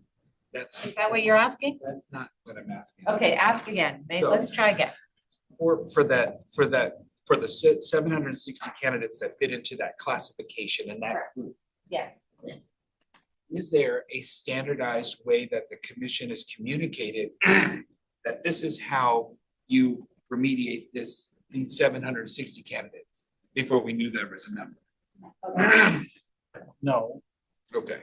And that is one of the reasons why we are recommending that those standards, especially standards 4 and 5, be reviewed, be clarified and strengthened so that it is very clear to everyone, including commission staff, BIR members, program staff, candidates, what support should be available, what remediation should look like. May I add to that? So we took action in December to say, let's put a secondary passing standard in place. We had a program sponsor alert go out to every program sponsor saying this is available, and it was very detailed about the opportunity. And that came out in February. So is that 4 months ago, mathematicians? This is a very new development for our program. The survey that our staff did of program sponsors, I think Commissioner Pavri and the University of California and the private institutions were all asked, can you tell us about how this process is working? What criteria are you using? Because there's some things we can't dictate to a program how it does some things. But there's a nice dance that goes on between the commission's expectations and how programs can implement how they do this. So we've got our first blush of response on that. And what we know is that many programs are very happy to have this opportunity to help candidates with that close just get over the finish line. But many are also struggling with doing paper applications instead of online. We've got our IT staff queued up to let's get this online ASAP. And they're, so what kind of evidence? This is a question that goes right back to the law. 44320.2 that says that the performance assessment is one source of information that programs use to recommend a candidate. Programs have been responsible for determining candidate readiness for a credential for decades now. So that how programs assemble the evidence and determine that a candidate is ready is likely to vary across sectors and across types of programs and across pathways. So before we do a strict procedure for them, I really think we need to engage the higher ed segments and those who have had a first opportunity to work with this to help us understand what are all of the parameters that need to be attended to. We'll work on getting this to an online recommendation instead of a paper application. I know what misery that is for everybody. But beyond that, I really think we need to know more about how this is playing and help co-construct how this can be done and maybe take a best practices approach to making this more possible and more accessible to every single one of those 760 who are this year's crop of candidates, because there are candidates a few years back who also are going to want access to this. And we really want to support higher ed in getting their arms around this. So I hope that helps just add some perspective on how we're thinking about this. I was taking a stair-step approach to saying exactly the same thing. Okay, So there we go. I appreciate the conversation. So then I'll skip past the other 42 questions. The other questions I have, but I do have one additional question. Do we know, and not that you have to tell us the names, because I don't want to publicly shame an institution, but do you know the names of the institutions, or the numbers? I'm sorry, not the names. I just said I don't want that. The numbers of the institutions that are or are not providing this remediation, because I can see the potential for implicit bias and bias that we keep talking about in the data, that if we don't have a standardized way, and I'm building to what Executive Director Sandy is saying, if we allow people to do whatever they do, they're going to continue to do what they've been doing historically, the same in the same vein that I presented yesterday, that historically BIPOC folks are going to be discounted and excluded from our LEAs across the state because we just allow institutions of higher learning who don't have a lot of people who look like me in those institutions and not sympathetic to the plight of people who look like me continue to practice what they have been practicing. So I want to know that those folks are going to come to the table if we do have this group that Commissioner Simmons referred to, and are they going to be working diligently across all systems to offer some sort of remediation, and are not going to have the option to opt out of that because they're going to opt out at telling you when it comes to people who look like me. And I'm going to continue to say that on this around this table, because whether or not I have direct evidence of that or not, I have something to share with everybody about that. You know, we have a myriad of aspiring teachers in this state who have a myriad of prerequisites to get credentials, and we are creating and building these walls that are keeping folks out. And it's not the staff's fault, it's not the commission's fault particularly, but it is again ingrained in our system. Senate Bill 1263 seeks to streamline these requirements by eliminating or modifying the TPA requirements, and we're talking about maybe creating a group, a task force of sorts to just kind of look at how to do this better. Data from our own commission from 22-23 teacher supply report reveals a troubling decline in the issuance of teaching credentials, and we keep talking about that. And we're at a 25-year low in that, coupled with an 11.7% drop in new entrants to the credential program. So like we're not getting people in as people are exiting the profession. And forgive me if I sound like I'm running for public office. I'm not. I just want to make sure that I'm hitting home the point that when our partners like CTA come to the table, and I know that we reference the survey that they have for candidates or newer educators in our LEAs, that 78% of these educators asserted that that the TPAs don't prepare them to meet students' needs, and 81% advocating for its elimination altogether. Now, I take tests. I don't particularly like tests, but I don't go with pitchforks trying to eliminate and burn them up and damn them to hell. I just don't do that. But we have real educated people who have had an experience that was miserable. And I think we need to hold that at the forefront. If these people are feeling misery and they're the new entrants into our classrooms and into our LEAs and into our schools, that attitude is being presented to our children too. There is an offshoot of that. We are not providing what's in the best interest of children by continuing the TPA process the way it is. It's causing mental health and well-being issues for those candidates as well. I'm going to read a couple of those candidate responses to that survey, and I know that they've all been shared with us at a previous meeting, but here's what one educator said. I didn't pass the first time and had to retake it, meaning I had to spend extra money. However, I went to the class to figure out what happened. They couldn't really tell me why I failed. The lady just told me to break it into smaller paragraphs. That's all I did. I didn't change any wording. And the second time I passed. So it wasn't so much about my knowledge or preparation that I didn't pass. Whatever reason they didn't pass me had nothing to do with my knowledge. So this person had to endure and pay fees a second time in order to break things into smaller paragraphs.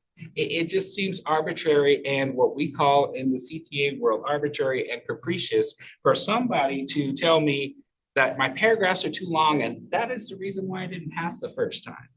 And I don't know how to say that. And the second educator said Ed TPA is hell. The next one says Ed TPA negatively impacted me in many ways. It was very time consuming. So much so, I was unable to care for myself throughout the process. I got sick throughout from stress. A lot of the time I spent trying to perfect everything I did. So when I did not pass the first time, it made me feel like I was not worthy of being a teacher. The next educator, and I promise I'm almost done with this, failed the initial draft submission to my university 3 times due to poorly communicated feedback. So there's that remediation that we were talking about. That wasn't for that particular candidate. The last of those was one of the most disturbing. The TPA had a decisive negative impact upon my personal experiences and mental health throughout the process. It seemed throughout like nothing more than unnecessary and arbitrary hoop jumping, serving no greater purpose than the enrichment of those offering the test. That would be us, I suppose. The time I was forced to dedicate to its completion actively detracted from the time available for getting experience in the classroom during my preparation program and later on my second attempt while teaching from my available time to write and revise lesson plans, to grade assignments, to analyze student data outside of the TPA itself, because you still need to do that. As a national board candidate, I can tell you that you still need to do regular work. This is extra process. Furthermore, the process itself, it's high stakes and considerable costs, all inflicted considerable stress. To such a degree, I was unable to attempt it again during my first year of teaching. And as a result of just thinking about it caused anxiety, stress, and my depression worsened. Following submission from my first attempt, far from reducing stress to anxiety around whether I would pass or not, and the test itself was so sufficient to admittedly, coupled with other factors, induce a severe bout of suicidal ideation.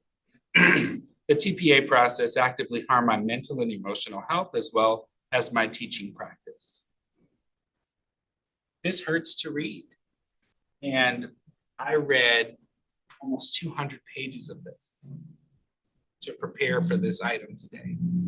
And my mental health has been affected because I feel so much empathy for these folks who really just want to get into the lowest paying profession in California, and this high stakes nature just to get there. It's just mind boggling. Now, randomly chose these people. I didn't just go, oh, let me find the harshest ones. I just cherry picked out of the comments. So I just wanted to let you know that. And also wanted to let you know that as referenced in item 2C, African Americans, even though they're not considered a significant number in the data set, and I have heard that and I appreciate that because I know there are low numbers, still performed the worst. It doesn't matter if there's 1 or 50 candidates or 5,000 candidates, they still are bearing the burden of this. As referenced in item 2C, page 14, African Americans who submitted in both cycles passed the first time at a rate of 73%, which means 27% of this group of candidates, more than any other group, carried the burden of having to pay multiple times before passing. More student loans, more debt, more stress. In the final column of that data that Commissioner Simmons referred to in table 2, the pass rate for African Americans is 95%, while in the range of other candidates, it seems like a high number. It takes several attempts to get there. It still represents the lowest pass rate represented in that data. 95% sounds like a pretty good percentage, but when you consider the pass rate of everyone else, not so much. One can conclude that 5% of this group does not persist and disappears from our radars because we do not have a statistical mechanism to locate these candidates, nor is the remediation process mandatory for preparation institutions to work with these candidates, even if they're within the annoying 1 point passing. In table 16A, the pass rate for first time and best attempt pass rates for African American candidates, 78% on the first attempt, meaning that 22% of this group of candidates, more than any other group, carry the burden of having to pay multiple times before passing. In the final column of that data, in table 2, the pass rate for African Americans is 91%, while this data also represents that African Americans scored within the range of other candidates. They still represent the lowest pass rate represented in this data.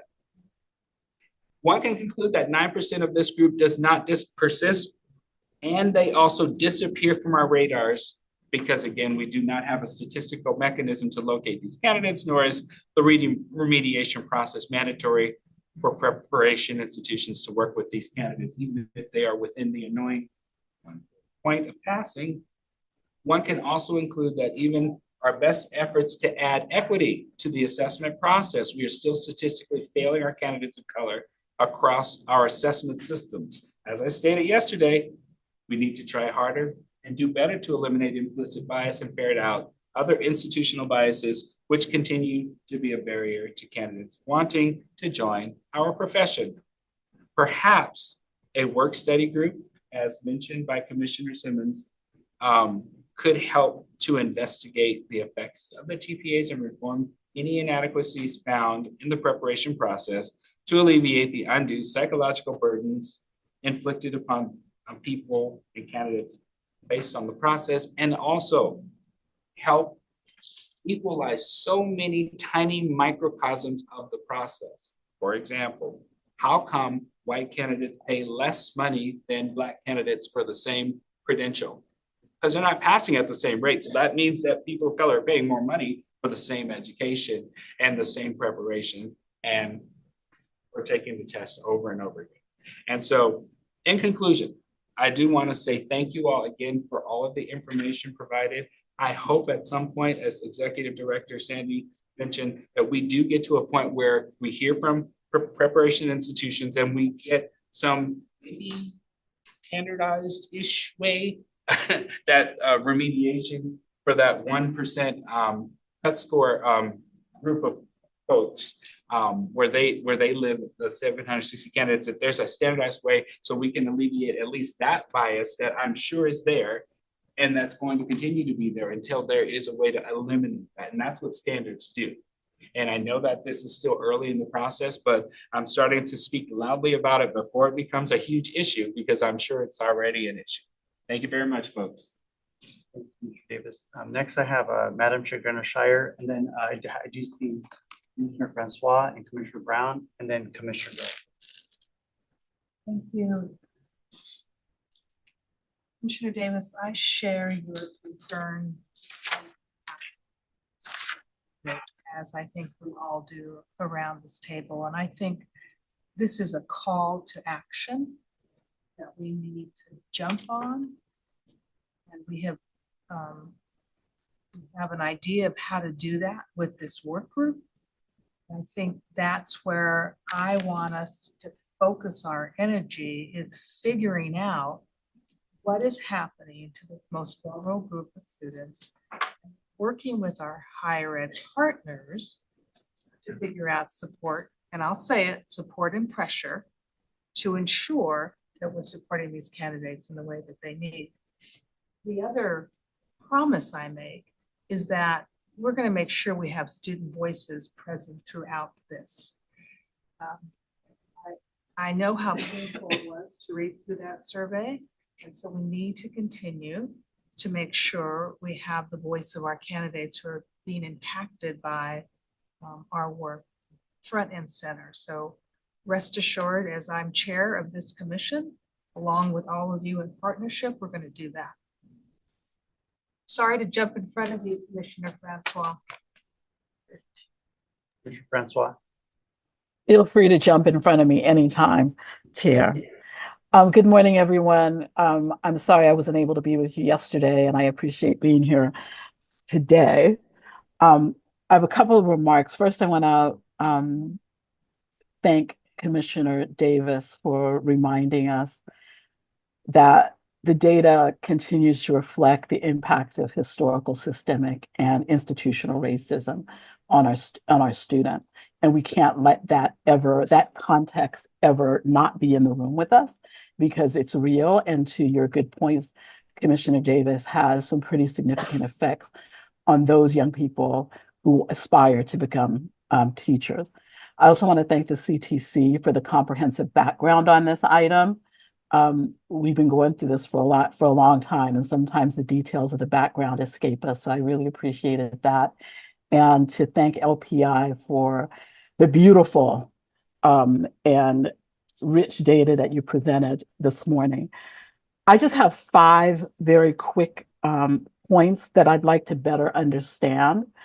I'm not sure that we're going to get to all of these today, but just kind of food for thought. As we were going through the report, I had five things that kind of came to the top of my mind. The first is I want to better understand the capacity of the CTC staff to provide targeted technical assistance. I keep hearing, I think, right now, yes, there's a lot of resources out there that the CTC staff are providing for the field in terms of technical assistance. I think data-wise, I'd like to know more about who's participating in that technical assistance, and do we see what are the impacts on program improvement, program development? I don't know that we can ever have comprehensive data related to that, but if we're going to provide technical assistance for the purpose of closing some of these gaps that we're seeing, then we should know who's participating, particularly at the lower quartile of programs moving forward. The other thing that I'd like to better understand is I'd like to better understand the data that helps us understand this differentiated passing rates and program supports that Commissioner Davis so eloquently spoke about earlier. specifically, I want to understand what successful programs are doing, particularly programs that are serving their Black and Indigenous populations well. Can we identify them and understand what are the program structures and experiences that those candidates feel help to support them over the course of their preparation program. I also think it's really important for us to understand the district intern data, especially since intern programs seem to be struggling a little bit more than other programs across the board.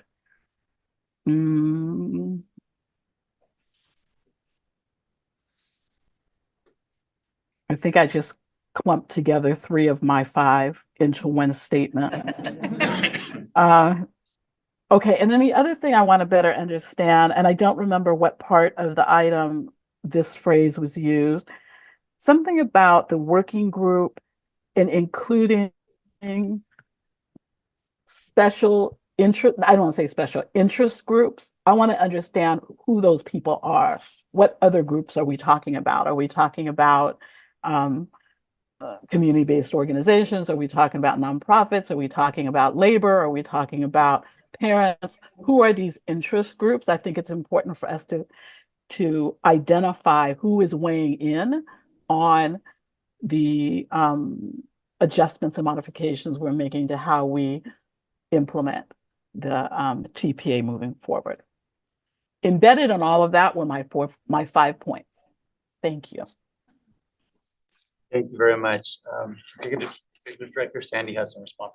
Absolutely. I appreciate the question. So this week, the bill was amended 3 days ago. So and next week it will be heard in Assembly Education, and the following week in Assembly Higher Education.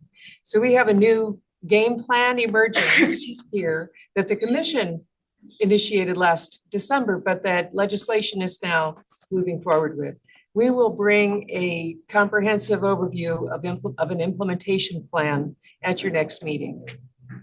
And in terms of who should be there, I believe there are requirements, and we'll get to this when we get to the legislative item that Jonathan is presenting. There's an expectation that we have teachers and higher education faculty and others who have expertise in the field of performance assessment. There's also, and who are those people? I suspect there will be some kind of a nomination process, and we will get more clarity about what those criteria should be. This will be a Bagley-Keene organized group. Therefore, it will have its meetings much like this, where the public is welcome to be in attendance and to make their, to present their views and to share their views as the process unfolds. But that is as much really detail as we have about how we would implement 1263.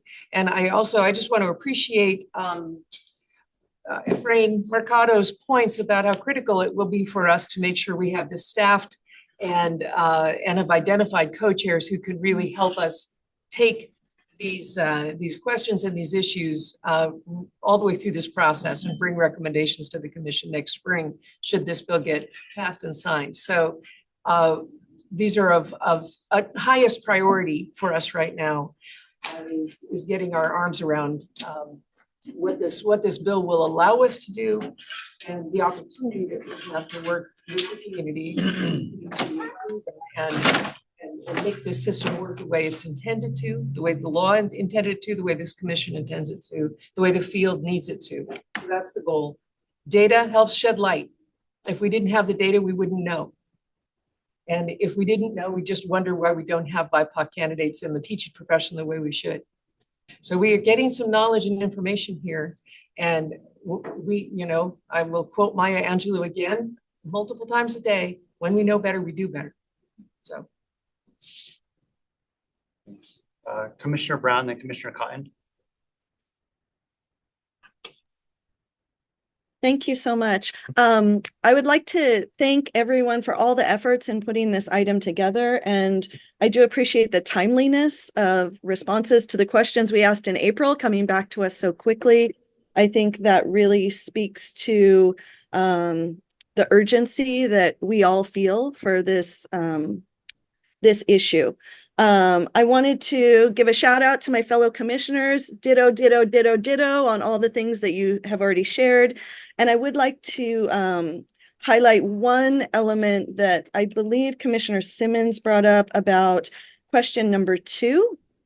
And that's the question that related to the timeliness or when, how many candidates are completing the TPA requirement after their program. Like Ms. Rising, I am also very interested in that question still. I understand we don't have, we're not able to collect that data currently, but I look forward to collaborative conversations about how we can be innovative and capture that information, because I feel like it adds another dimension to help us, as Commissioner Francois said, better understand the data. A lot of the data we saw was presented in initial passing rates and eventual or best passing rates. And my hunch and what I am being told by many candidates that come through my district and new teachers is that, yes, they passed on their first attempt. So they're in that data set of initial passing. However, they submitted 6 months after they finished their program. So I just think the data may be a little more complex, and it would benefit us to be able to disaggregate it, to take it apart a little bit, to understand the complexities of potential solutions. And in that, I look forward to the shared responsibility that we all have to, when we know better, we do better. And I'm really looking forward to the work to get to that do better part. So thank you.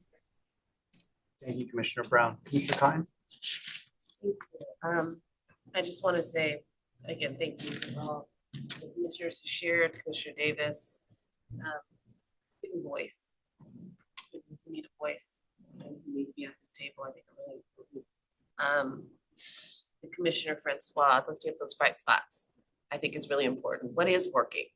That optimism, I think, is much needed as we look at the to LPI, thank you for sharing that data and packaging it in a way that makes sense and that we can kind of engage in this really rich conversation, and the commission staff on collecting this really important data and really grappling with this. With partners in this work.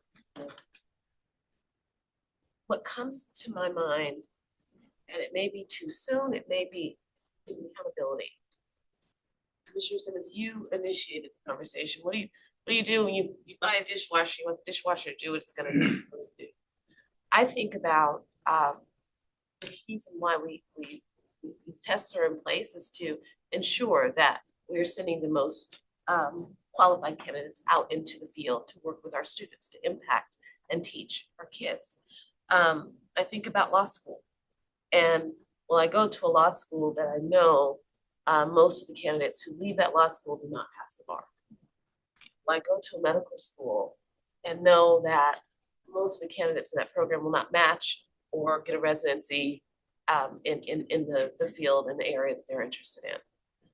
I'm left wondering with our accreditation process, how can we hold our programs accountable for not providing the adequate and high quality, not adequate, but high quality information for our candidates. And then how do we share that with the field? Do we make that public? Do we let people know what's available to them? I'm just putting that out there. I don't know if it's too soon in this conversation, but I feel like this is a piece, accreditation piece needs to also be top of mind as we're moving forward in this process. I think you wanted to respond. Every school district has a 5x5 grid TDE puts on the website. Mr. Brown? I have a couple of questions. One thing is as you know, I know early childhood education, so I'm getting educated about the rest of the credentialing system in California because my elementary credential and elementary work was in a different state. before I came back to California. So what I'm hearing about the institutions of higher education in terms of their promising practices or ones that don't work. My questions will be, what does the faculty do and what does the master teacher do? And my second question is, not everything is just higher ed. Aren't the interns with districts?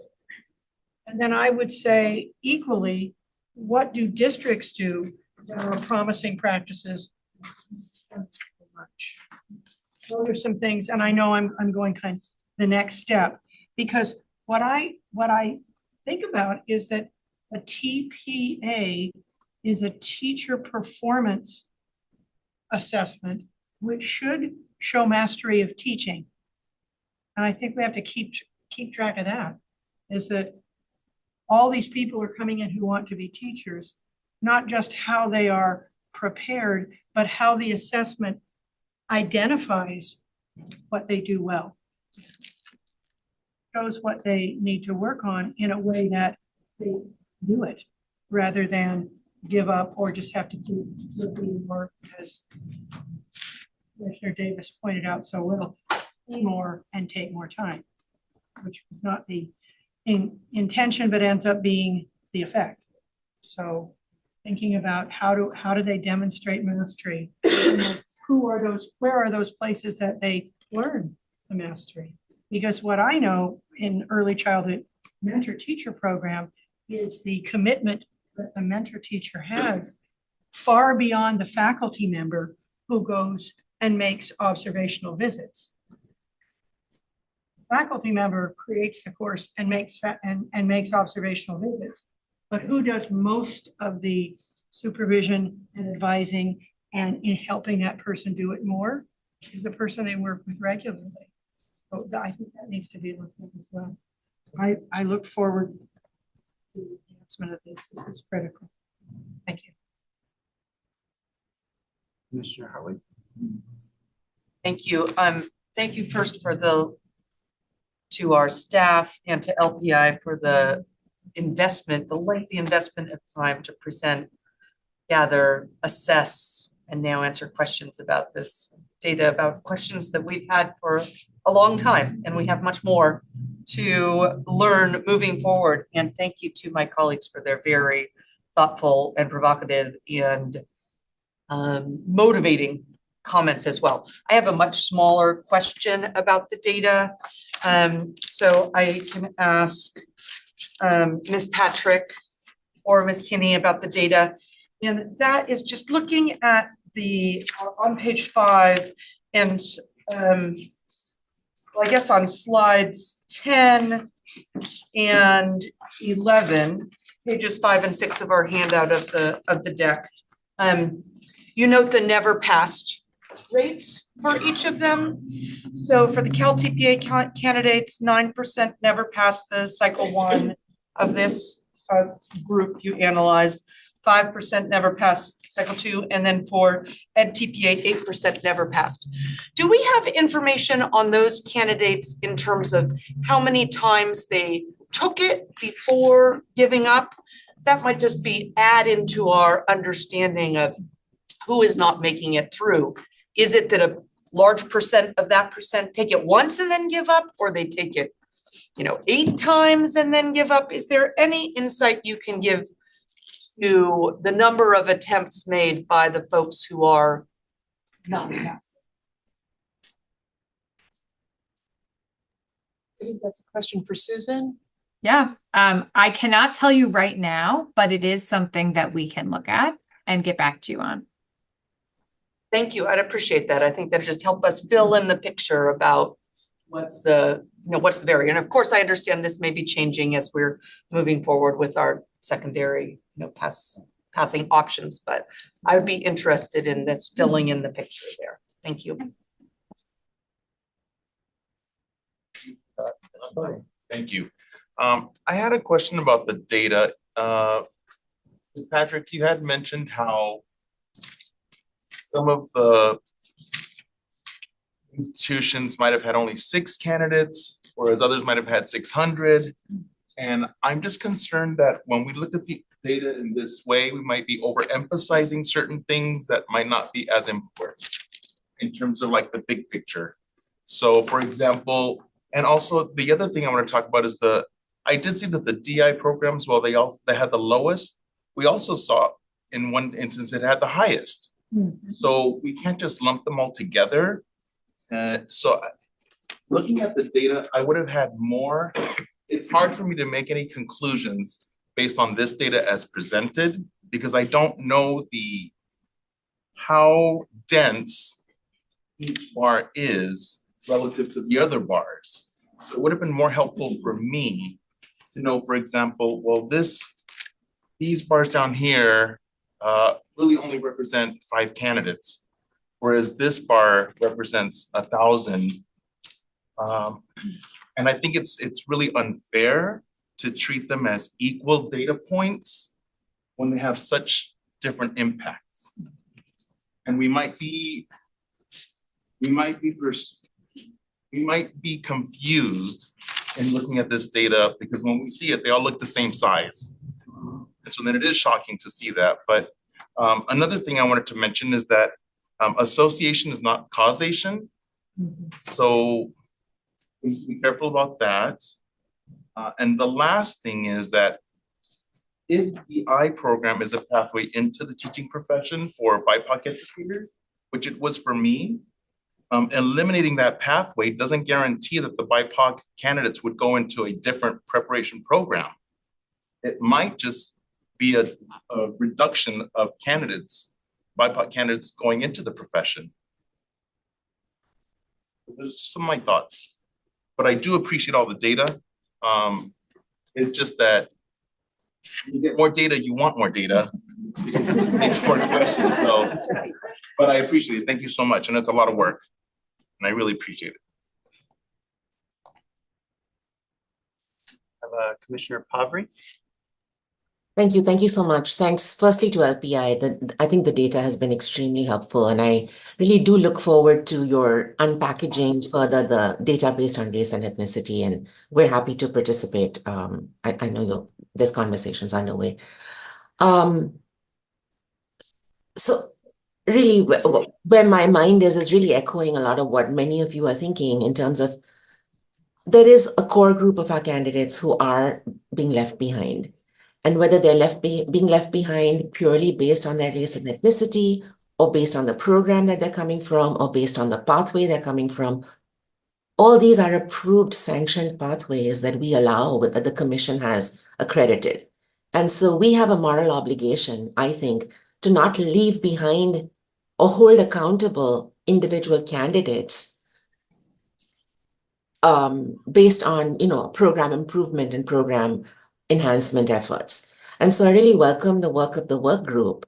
And I would emphasize that since our programs are all accredited programs, that we look more closely at our accreditation process and standards, as well as looking deeply at the TPA, which is sort of the final culminating experience, if you will.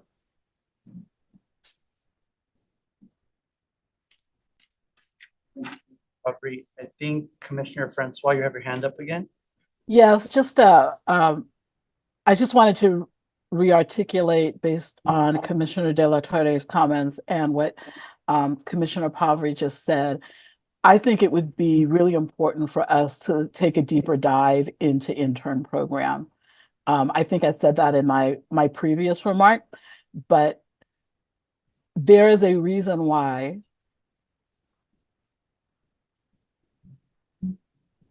specifically Black and Native American candidates are choosing intern program.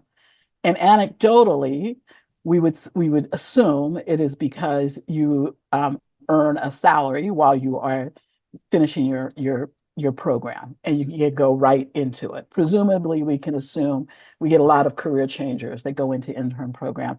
I don't think that we have really dug deeply into intern programs around this table recently, and it might be good time, given the data that we saw or heard about today, for us to do that, revisit the frameworks, the standards, and what is the data that we have and what do we need to know more about related to intern program. both university-sponsored intern programs as well as district-sponsored intern programs. You have a response from Commissioner De La Torre. Actually, it's not a response, but yeah, I agree with Commissioner statements. One thing that I forgot to mention to LPI is that I understand that you have a much more deep understanding of all the data.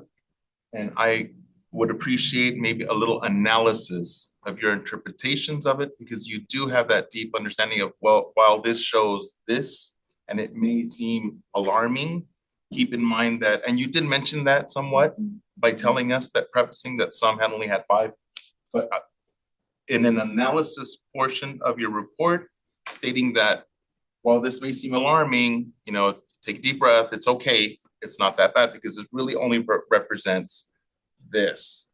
I would have appreciated something like that.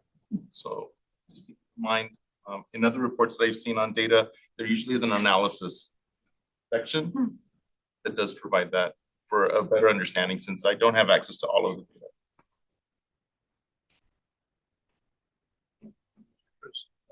Yeah, just a real, I'm obviously looking forward to the opportunity to look at the VA on that, but more importantly, the data to me illustrates a need, an immediate need, something that the commission can look at in regards to those programs that are,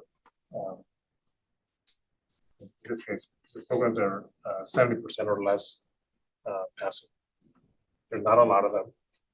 There might be manageable, and I'm thinking to staff in regards to what may be manageable and not manageable, not knowing exactly what it takes to go and do a review, because you know, if after multiple attempts you have less than 70% passing, there's 10 candidates or 100 candidates, still 30% of those that you're working with and they're paying you to help them prepare are not being successful.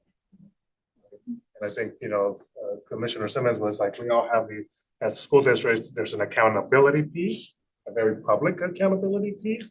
Not suggesting that for programs, but we're not all candidates get to that point. And I'm not saying 100%, because I do believe there are some candidates that probably would be better served in other professions. Let's just be realistic about that. I'm not looking for 100% passing rate, but when you have 30%, and in schools, 30% is average. I mean, 70% is average, right?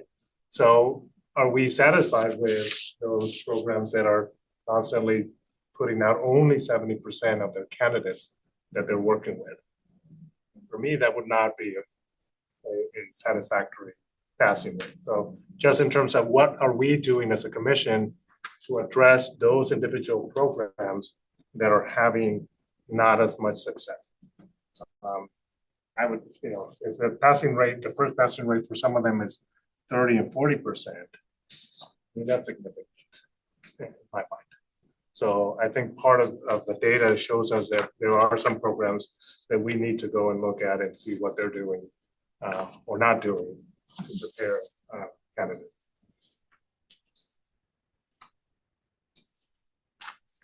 Any other hands?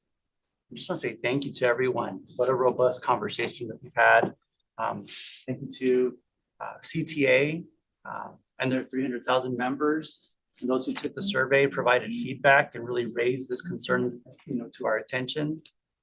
Also, thank you to the LPI team for the master stats class that we had today. That we all had today. I know some of us really appreciate stats, but this was great data for us to have and really to dive deep into. It raises, I think, a lot more questions that maybe we have answers to, but at the same time allows us to dive into some actionable items. We need to recognize those institutions that are doing marvelous work, that are doing best practices. We need to highlight them, and we need to capture what they're doing and implement that with institutions that need that further support. We also need to not shame institutions, but really look at supporting them, just like Commissioner Cruz had pointed out, especially for those students that are having difficulty passing. Maybe another solution could be incorporating this into the college scorecard, or part of our Cradle to Career initiative, where this information can be highlighted. So it's really great work. This is an esteemed profession. I know many of you have said this, maybe it's not one that's highly paid. But I will tell you, from somebody who came as a first generation, I am a millionaire compared to the income that I grew up with and that I live with. And for many of our students, for many of our families, this is an esteemed profession. So for them, this is something that is life-changing. So we have to remember we're doing good work. We also have to acknowledge that there's a lot of burnout. So when our candidates are in school, they're working multiple jobs, they're dealing with their children, they're doing a lot. Now, the TPA was not supposed to be a high-stakes assessment.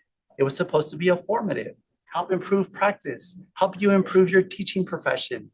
Unfortunately, it's been used, right, as a high stakes. That was not the intention. So here we have an opportunity to modify and create and to adjust and to really impact our needed populations. With that said, I'm looking forward to where we're going. Again, when we know better, we will do better. But let's do better. Let's start doing better now, because we can't let a whole nother generation of educators go by. This is an action item, and there's no action required at this time. But I believe, Chair, you would like to. Yeah, and thank you for the reminder about Steve, we all come from and preparing candidates for. So I know this is, I just want to emphasize to the staff, I've heard some very clear direction as we move forward with this work group. And so while I'm not making a motion, I just want to put a pin on that I've been taking notes. Mary's been taking notes. I know you have been taking notes. I know the staff always review the recording afterwards. I think we have an emerging framework for this work. And I'm really excited about the potential and the impact that this work group is going to have, given what we know, given the folks that are going to be around that table as we embark on this really important work. So it's not a motion, it's just a reminder to staff. I hate to use the word the direction, but that we request that you frame the work around all that you've heard today. Thank you. Staff always does take great notes and responds, and thank you for your immediate response. Thank you, Ms. Rising. Thank you, Mr. DeGear. Thank you, Dr. Kemper, Patrick, and also Ms. Kinney. We really appreciate you all. Having no additional items, I adjourn the Educator Preparation Committee.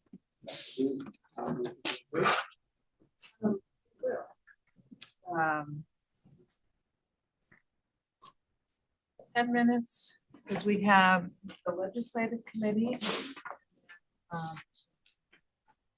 meeting. We're doing really well. 10 minutes, please.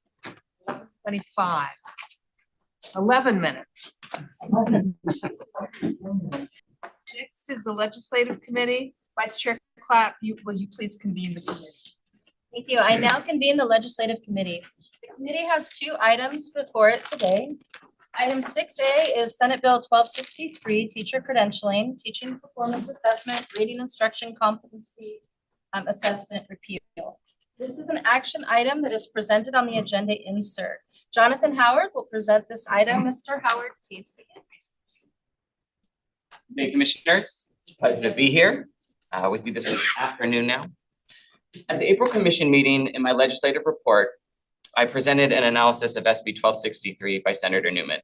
At that time, the bill would have eliminated teacher performance assessments. I also related that the chair and executive director had shared a letter with the legislature raising concerns about the bill. During the question phase of my presentation, commissioners talked about communicating with the sponsors of the bill and the legislature to find an alternative. A lot has happened since April. I had prepared items to present to the commission today that were posted earlier this month and that are now out of date and no longer represent this bill. This is not an uncommon occurrence in the legislature. Earlier this week, the author amended the bill. The item therefore was rewritten. The bill analysis I am presenting to you today is for a new and different SB 1263. At the end of my presentation, I will be recommending that the commission support this legislation as we feel it aligns with the commission's goal of ensuring California educators are well prepared to enter classrooms and do the important work of teaching our state's children. This newly amended SB 1263 would require the commission to convene a work group to assess the current design and implementation of teaching performance assessments in California. The heart of this new legislation is the TPA work group. This work group will be made up of California teachers, teacher educators, and performance assessment experts. The commission will appoint the members of the group in consultation with statewide labor organizations and other representative groups. A third of the members of the work group will be California teachers. While the work group will review all aspects of TPA implementation, the bill focuses on 5 topics that must be addressed. An analysis of any modifications needed to current assessments, ensuring that they are valid and authentic to the work of teaching, applicable across the diversity of classroom settings in California, and appropriate for new teachers. 2, how educator preparation programs might embed assessments into their courses, clinical and practical work, reducing duplication of work by candidates. 3, suggesting questions for program completer surveys to better understand teacher candidate experiences of program support in taking and completing teacher performance assessments. 4, ways to strengthen California's accreditation system to ensure educator preparation programs embed assessment content in course and clinical work and offer sufficient supports to teacher candidates throughout their courses, including passing assessments. And 5, how programs can engage in local scoring of assessments to inform their own program's improvement process. The work group is required to report to the commission by March 1st, 2025, and the commission must act on the report by June 1st, 2025. The bill also requires the commission to report on the progress of the work group and the commission's implementation of the recommendations through 2028. There are 2 other parts of the bill that I want to point out. The bill will also require the commission to report the number of educator preparation programs with low pass rates and provide assistance to these programs to better support their teacher candidates in passing assessments. Fees for these supports are prohibited by this legislation. And finally, the bill puts into statute a secondary passing standard for TPAs, thereby codifying the work that the commission took earlier this year. As I said at the beginning of my presentation, a very different bill from the one we discussed in April. And as I said earlier, I'm recommending that the commission vote to support SB 1263 as amended. It aligns with the statements and actions previously taken by the commission. Thanks for your time, and any questions I can address, I'll do so now. Thank you. We will now open for public comment. If there are members of the public who would like to make a comment, please notify the meeting moderator by submitting a request card or clicking on the raise hand icon if participating through Zoom, or pressing *9 if participating by phone. Public comment is limited to 2 minutes per speaker. Recording Secretary, are there any public? Catherine Mercado.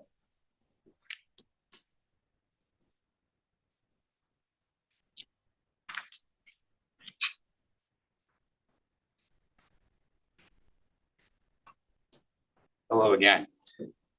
This whole thing has been really fun. I want to start off by thanking the commissioner and commission staff for the revised analysis regarding SB 1263 by Senator Newman. While we believe the recent amendments to the bill will lead to immediate improvements to the TPA for candidates, the potential for long-term and systemic improvements for the work group, but by the work group will be vital. While the path to today's version of the bill has been tenuous, the consensus has been that the current implementation of the TPA is fraught with issues. We all know that the first step to addressing a problem is to admit there is one. So this is a great first step for us as a state, as a group, as a commission. That's awesome. We look forward to CTC to ensure that the approach to the work group is seen more as critical friends as opposed to status quo, which I think is going to be vital for folks to have faith in the process moving forward. Additionally, the selection of the work group members, to the CTC staff who are assigned to the work group, to the commission members who are the liaison to the work group, all of these things will be watched very closely by folks in terms of actually how do we move the ball forward and improve outcomes for candidates and therefore improving it for our students. Just a quick reminder to the earlier comments made regarding CTC staffing is critical. The idea of the co-chairs is critical, and anything that we can do to support those efforts, please let us know. And just essentially the idea that we will be here to support the CTC throughout this entire process, and also the idea of having a watchful eye in terms of what's actually changing for the members will be very important.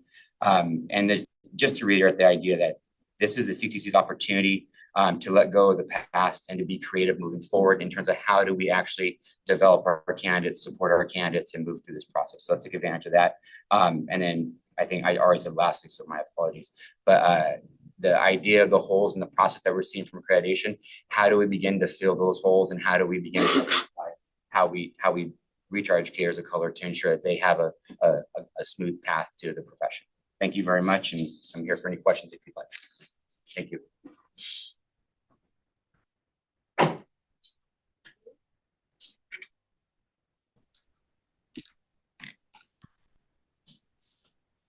Hi, can everyone hear me? Yes. Great, thank you.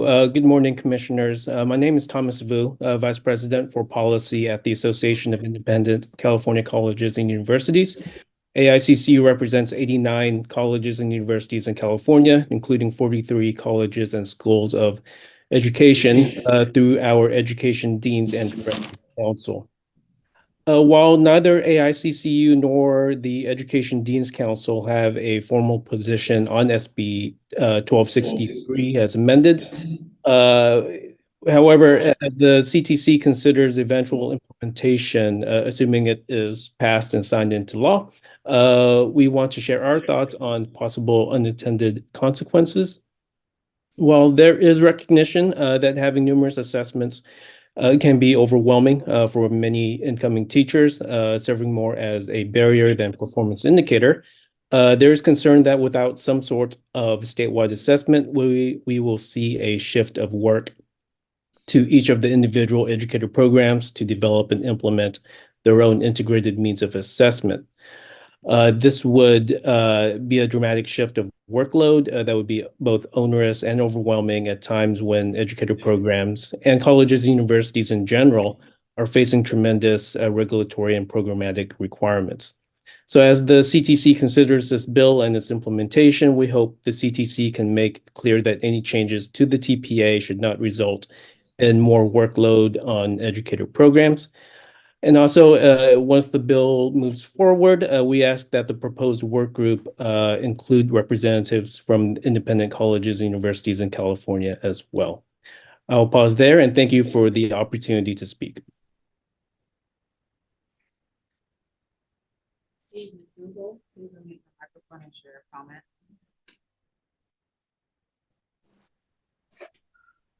Members of the commission, commissioners, CCC staff, Steve McDougall with CFT. I want to echo what our partners at CTA had to say regarding the amended version of the bill. CFT is looking forward to being a partner and contributing to the work group to do right ultimately by our students, especially our students of color and underserved communities, and getting candidates in before them in their classrooms that resemble themselves. And with that, I don't want to prolong the meeting anymore. And I'm sorry I'm not there today, but the size of my carbon footprint this first half of this year was concerning. And living out of a suitcase half a month it was time to just stay home for a meeting. I'll see you next time. Thank you, everybody.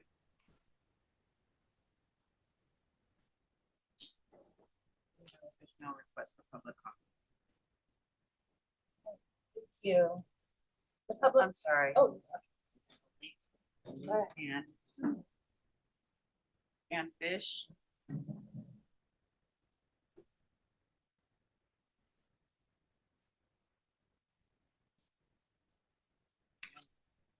And Fish, please unmute your microphone and share a comment.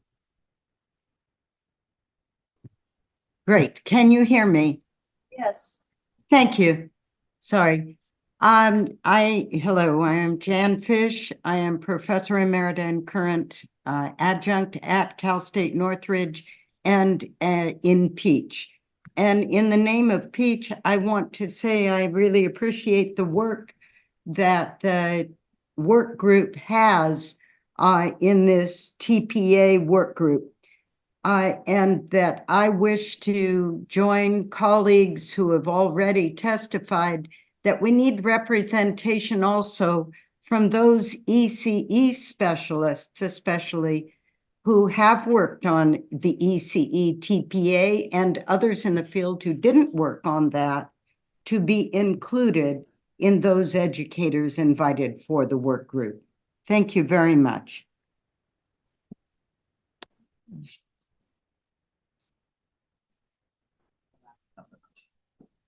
Right, thank you. The public comment period for this item is now closed. Do commissioners have any questions or comments on this item?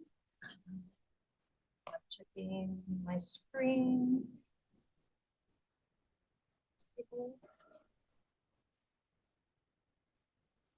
Mr. Simmons. I would just like to add that when we talk about the technical expertise and implementation of a TPA, I think that someone on the panel should be responsible for the fiscal aspects of their program. Because if we come up with a model nobody can afford, that's not a good model. So I know when we did the induction panel several years ago, that was one of the, I think, things that made it successful.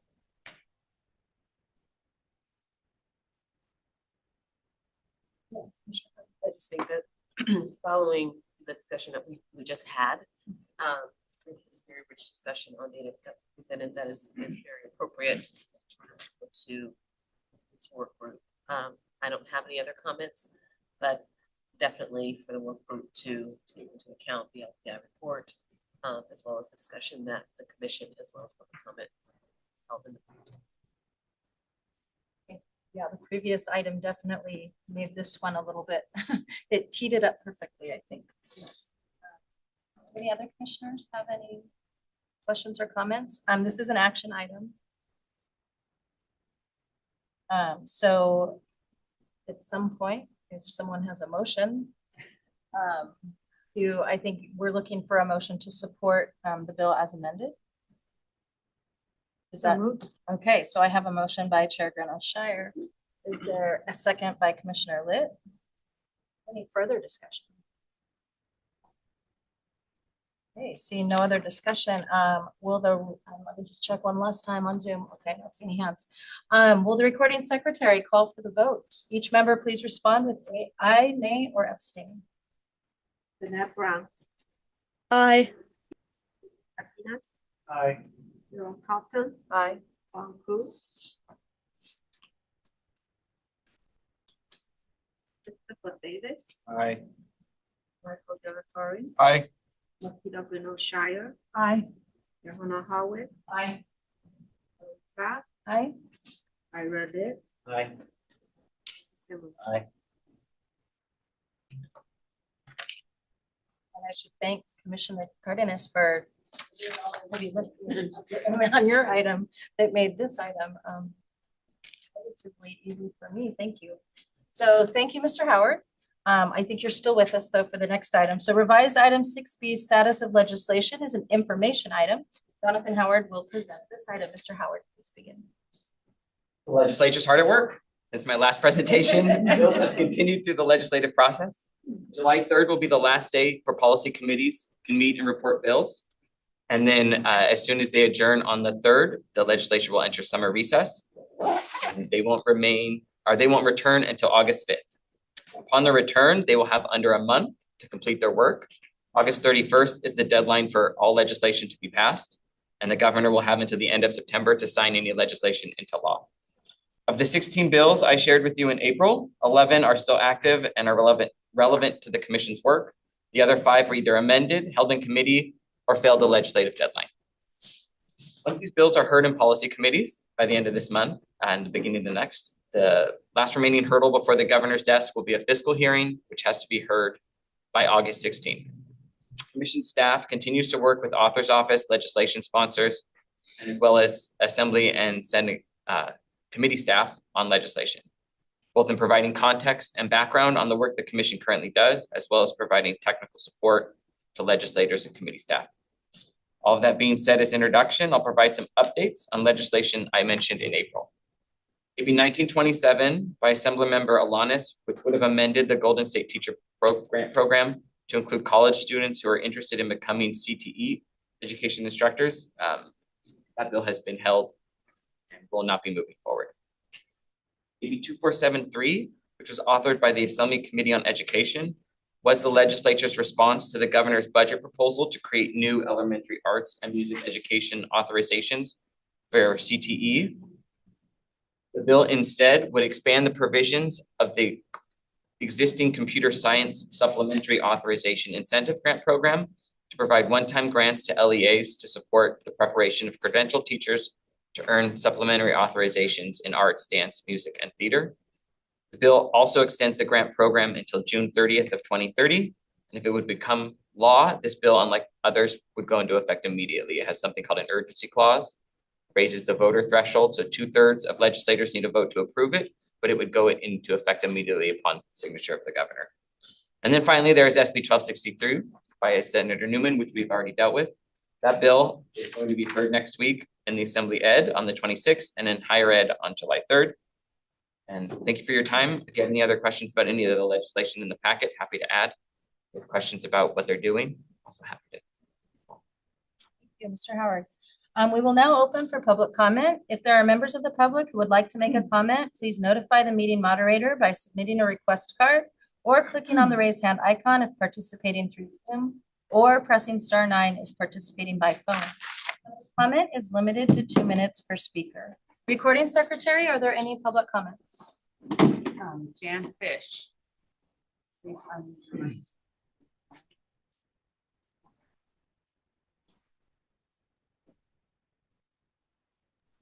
Thank you. I wish to make a comment about the credit for prior learning in early childhood and child development. As it has been presented statewide in a number of different venues, it is called equitable pathways to access for preparation in early childhood. And yet, in what ways is it really equitable? It doesn't appear to be en masse credit for prior learning equitable for the community college or other higher ed student in preparation for an ECE teacher or ECE director of a program. It does not appear equitable either for the professor who is facing a larger uncompensated workload for planning, implementing, and assessing larger numbers of credit for prior learning. It is not equitable for our young children and their families in early childhood programs to have disparately and lower standards for the preparation of their teachers. And last, I want to say that lowering or barriers does not need to equate to lowering standards. We want to increase access to our ECE preparation that is of great quality and prepares foundationally our early childhood workers and professionals in the field. Thank you very much.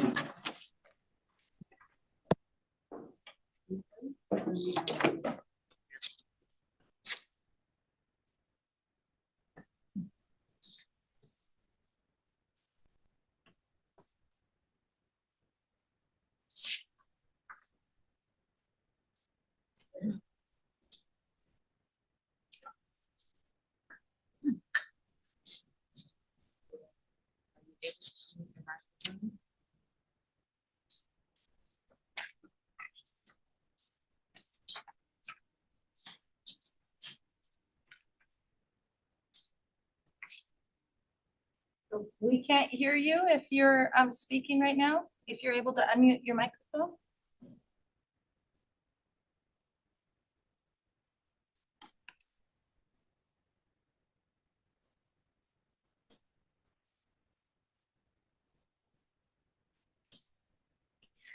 Mary, you have your hands up, but please unmute your mic.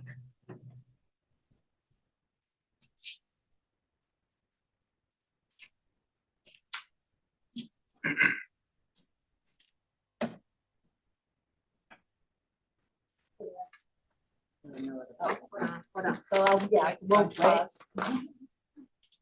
Mary, are you? Oh. No other public comment. Okay. It's just for a moment in case.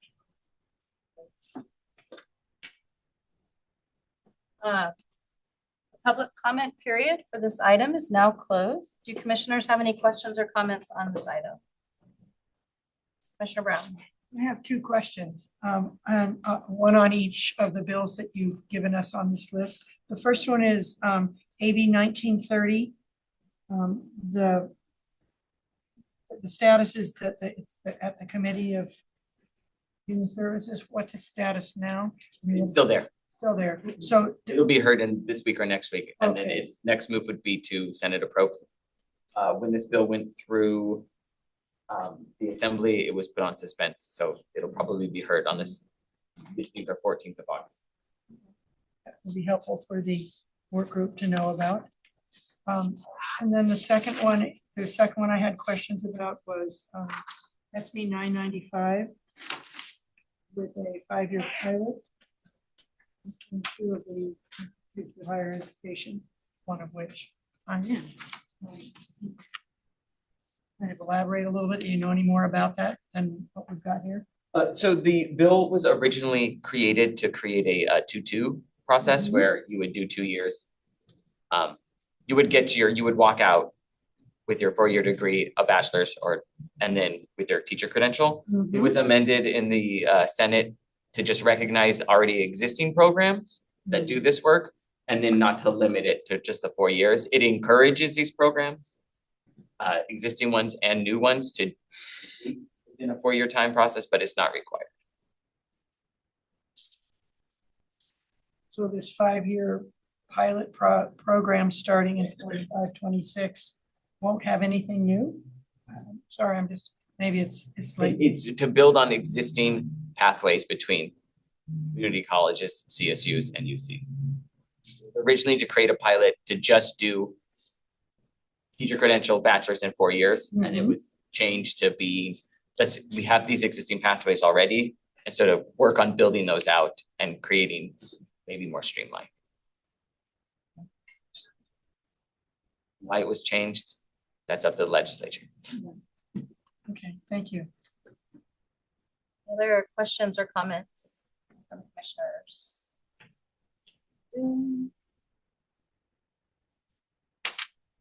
This is an information item and no action is necessary. Thank you, Mr. Howard. Thank you. Having no additional items today, I adjourn the list. I now reconvene the general session and move to item 2H, new business. The bi-monthly agenda is presented for information. I understand there are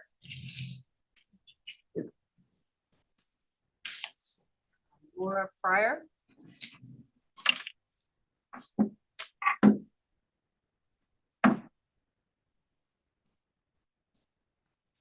Thank you. Hi, good morning. Good morning. My name is Dr. Laura Pryor, and I am the Research Director at the California Budget and Policy Center. And I am here representing a collaboration between the Budget Center, the Center for the Study of Childcare Employment, and PEACH to provide our comments on the inherent inequities with the PK3 credential, an issue that has been put forth in front of commissioners several times with no response. Namely, the PK3 credential regulations privilege educators with potentially little, if any, early childhood experience over incumbent early educators with significant early childhood education and training. Drawing from a comment submitted by the center last June, we are concerned that there is no pathway to the multiple subject credential, nor the PK3 credential that readily accepts the education and experience that early educators already possess. The early childhood workforce population is racially, ethnically, and linguistically diverse, with 70% of center-based teachers and family childcare providers identifying as people of color. And most early educators in California have earned a college degree. Moreover, most early educators in California have worked in early care and education for more than a decade, well positioning them to fill the vacant transitional kindergarten jobs. However, despite this experience, they are still required to spend between 200 and 600 hours of clinical practice time to obtain a PK3 credential and teach TK, whereas a second grade teacher with only 5 years of experience and an MSc does not have to put in any additional clinical practice hours, despite never having taught 4-year-olds and in many cases, never having completed courses in child development, nor in collaborating with families of young children. There is precedent for creating a more straightforward pathway for educators for K-12 private schools. We therefore recommend that the commission establish an early educator pathway for attaining the PK3 credential that is equivalent to the private school teaching pathway that is available for obtaining a multiple subject credential. The PK3 credential creates barriers to having a TK workforce that is culturally, linguistically, and developmentally appropriate, while also creating inequitable access for early childhood teachers of color to TK teaching positions. Comments. Eric Saucedo.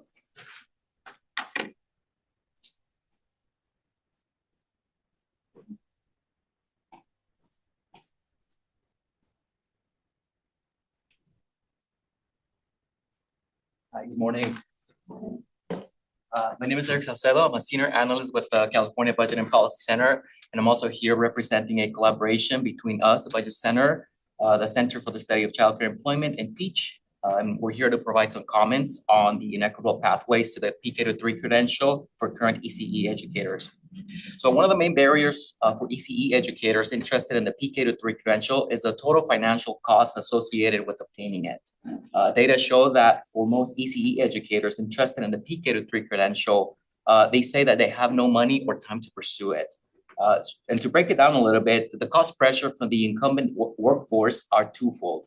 First is the cost of paying for additional post-secondary education. And then second, the potential loss of wages due to the clinical practice requirement. So higher education entails costs that are unaffordable even after receiving financial aid due to the high cost of living and the persistently lower wages typically earned by ECE educators. For those hoping to teach in TK through obtaining a multiple subject teaching credential, teacher preparation program is necessary, but it also has a price tag. For example, at UC Merced, the cost for completing a teacher credential is around $18,000. In addition to the cost of post-secondary education, ECE educators interested in pursuing the PK3 credential would have to complete a certain number of clinical practice hours. These hours translate to the time they wouldn't be working and therefore not earning those wages. For example, a preschool educator who needs 600 hours of clinical practice will lose around $10,000 in wages. So adding up education costs and lost wages, the potential cost for an ECE educator in this example to obtain the credential will be around $28,000. This is clearly a financial burden and presents an impossible decision for potential PK3 credential candidates. So as my colleague mentioned, we recommend that the commission establish an early educator pathway for attaining the PK3 credential that is equivalent to the private school teaching pathway currently available for attaining the multiple subject credential. This will remove the financial barriers imposed on many in the ECE workforce, creating an accessible pathway to the highly qualified incumbent ECE workforce. Thank you. Nancy Hurlbut. Make the microphone and share the comment. Hi, I'm Nancy Hurlbut, and I'm representing the California Early Childhood VAX coordinating team. And we would like to speak on the fact that there is a small group of non-diverse people who are trying to standardize credit for prior learning for early childhood. We have higher ed faculty have many concerns about this. One is that we do agree getting rid of barriers is very important, but we want to keep standards when we get rid of barriers. We ask, why now? Why are we pushing it now? There's data out to indicate the only people who use the credit for prior learning are white. It does not support the BIPOC teachers. Also, as Jan Fish said earlier, it's not equitable. Students who have been granted credit for prior learning have been found to have great difficulty in their later courses, such as practicum courses. Faculty will have a heavier workload. There is nobody from the CSU or 4 years designing these courses. And it's also one of the questions we have is there's no reliability or validity being tested on these Canvas courses or on the rubrics. And in fact, the way the rubrics are written, an AI program could answer all the questions. So we're really worried about the standards. Prior experience does not equal what you learn in coursework. And we have found that. And also, all CSUs and community colleges at this point already give credit for prior learning. So why are we trying to standardize it in a way that has not been tested or is not valid? Thank you very much.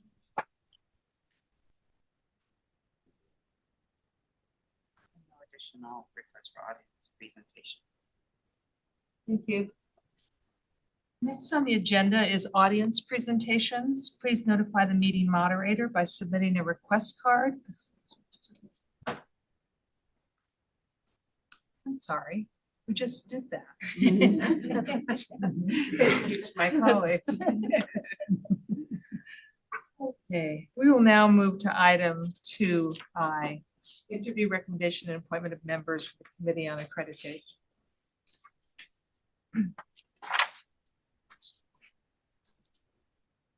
The ad hoc committee recommends the appointment of Juliana Sykes and Ann Jones, the Committee on Accreditation, beginning July 1, 2024. The committee also recommends that Julie Hill Wilkinson and Michael Cork be appointed as alternates for the Committee on Accreditation. We will now open for public comment. If there are members of the public that would like to give a presentation, please notify the meeting moderator by submitting a request card or clicking on the raise hand icon if participating through Zoom, or pressing *9 if participating by phone. Recording Secretary, are there any public comments? The public comment period for this item is now closed. Would members of the ad hoc committee like to speak about their recommendations? Yes, Commissioner Simmons. The ad hoc committee met day before yesterday and was comprised of Commissioner Davis, Commissioner Brown, and myself. Yesterday, we interviewed, or day before yesterday, we interviewed 4 finalists who were put forward by a nominating panel appointed by the commission chair and the COA co-chairs. We asked the 4 finalists about their experiences in education, educator preparation, accreditation, and what they believed was important in making accreditation decisions. We also asked what they thought was the most important issue that was facing educator preparation today and why. We had 4 extremely well-qualified applicants, all of whom would have made excellent COA members. We had a difficult time narrowing it down for just the 2 vacancies. All of them had recent and relevant experiences and expertise. They were concerned about recruitment and retention and the teacher shortage. All were committed to ensuring that educators are well prepared for the complexities of schooling today, and all were committed to the accreditation system and continuous improvement of programs. In our recommendation for Dr. Jones and Dr. Sykes, both of these individuals bring deep knowledge of the commission standards, accreditation system, and program quality. We're also recommending Drs. Cork and Hill Wilkerson to be appointed as alternates should there be an unexpected vacancy. Both of them would be well qualified and have unique experiences, especially as related to data and the TPA. Before we move to accept your nomination, blood sugar is running low here. Thank you to Commissioner Simmons, Commissioner Litt, and Commissioner Davis for your service. Commissioner Brown. She stood in. Oh my goodness. So good. Almost there. Do we have a motion to approve the recommendation of the ad hoc committee? Do I have a second? Thank you. Second by Commissioner Simmons. Will the recording secretary please call for the vote? Member, please respond by me. Matt Brown. Aye. Jose Cardenas, Aye. Cheryl Capta, Aye. Bob Booth, Aye. Davis, Aye. Michael Delatorre, Aye. Makita Bueno Shire, Aye. Donna Howick. Aye. Bonnie Park, Aye. Ira Lit, Aye. Eddie Simon. Aye. Motion carries. Thank you. Our last agenda item, colleagues, is report of closed session items. Staff briefed the commission on pending litigation in the matter of Jeremy Lamont Henderson, D versus Commission on Teacher Credentialing, an agency of the state of California, and no reportable action was taken. The commission granted the following petitions for reinstatement: Rosendo Flores, Charlindia Davis Stokes. The commission denied the following petitions for reinstatement: Mujar Singh, Donald Hopkins, Jeff Rochelle, Arturo Rodriguez. The commission rejected the proposed decision in the following matters and called for the transcripts. Christophe Barquissa, Roberto Barrera Sanchez, John Bell, Carrie Rebecca Cornwell, Andre Hayes, Commissioner Michael Delatorre recused himself on this item, Christian Miley, Ruth Pinka, Regina Pudell, Commissioner Michael Delatorre recused himself on this item, Norman Pregastis, and Tamara Wagner. The commission reviewed the transcript in the following matters, and a decision and order will be prepared for the commission's adoption. The commission ordered a 30-day delay for preparation of the decision and order. Shatara Johnson, Mike Lopez, Blanca Quintana, Julie Simba, and the commission discussed the following consent calendar items and remanded the matters back to the Committee on Credentials: Darrell Ballas, Emily Buckley, Sheila French, Ruben Garcia, Joseph Huerta, Michael LaFrenz, Joanne Matibag, and Justin Saddlemeyer.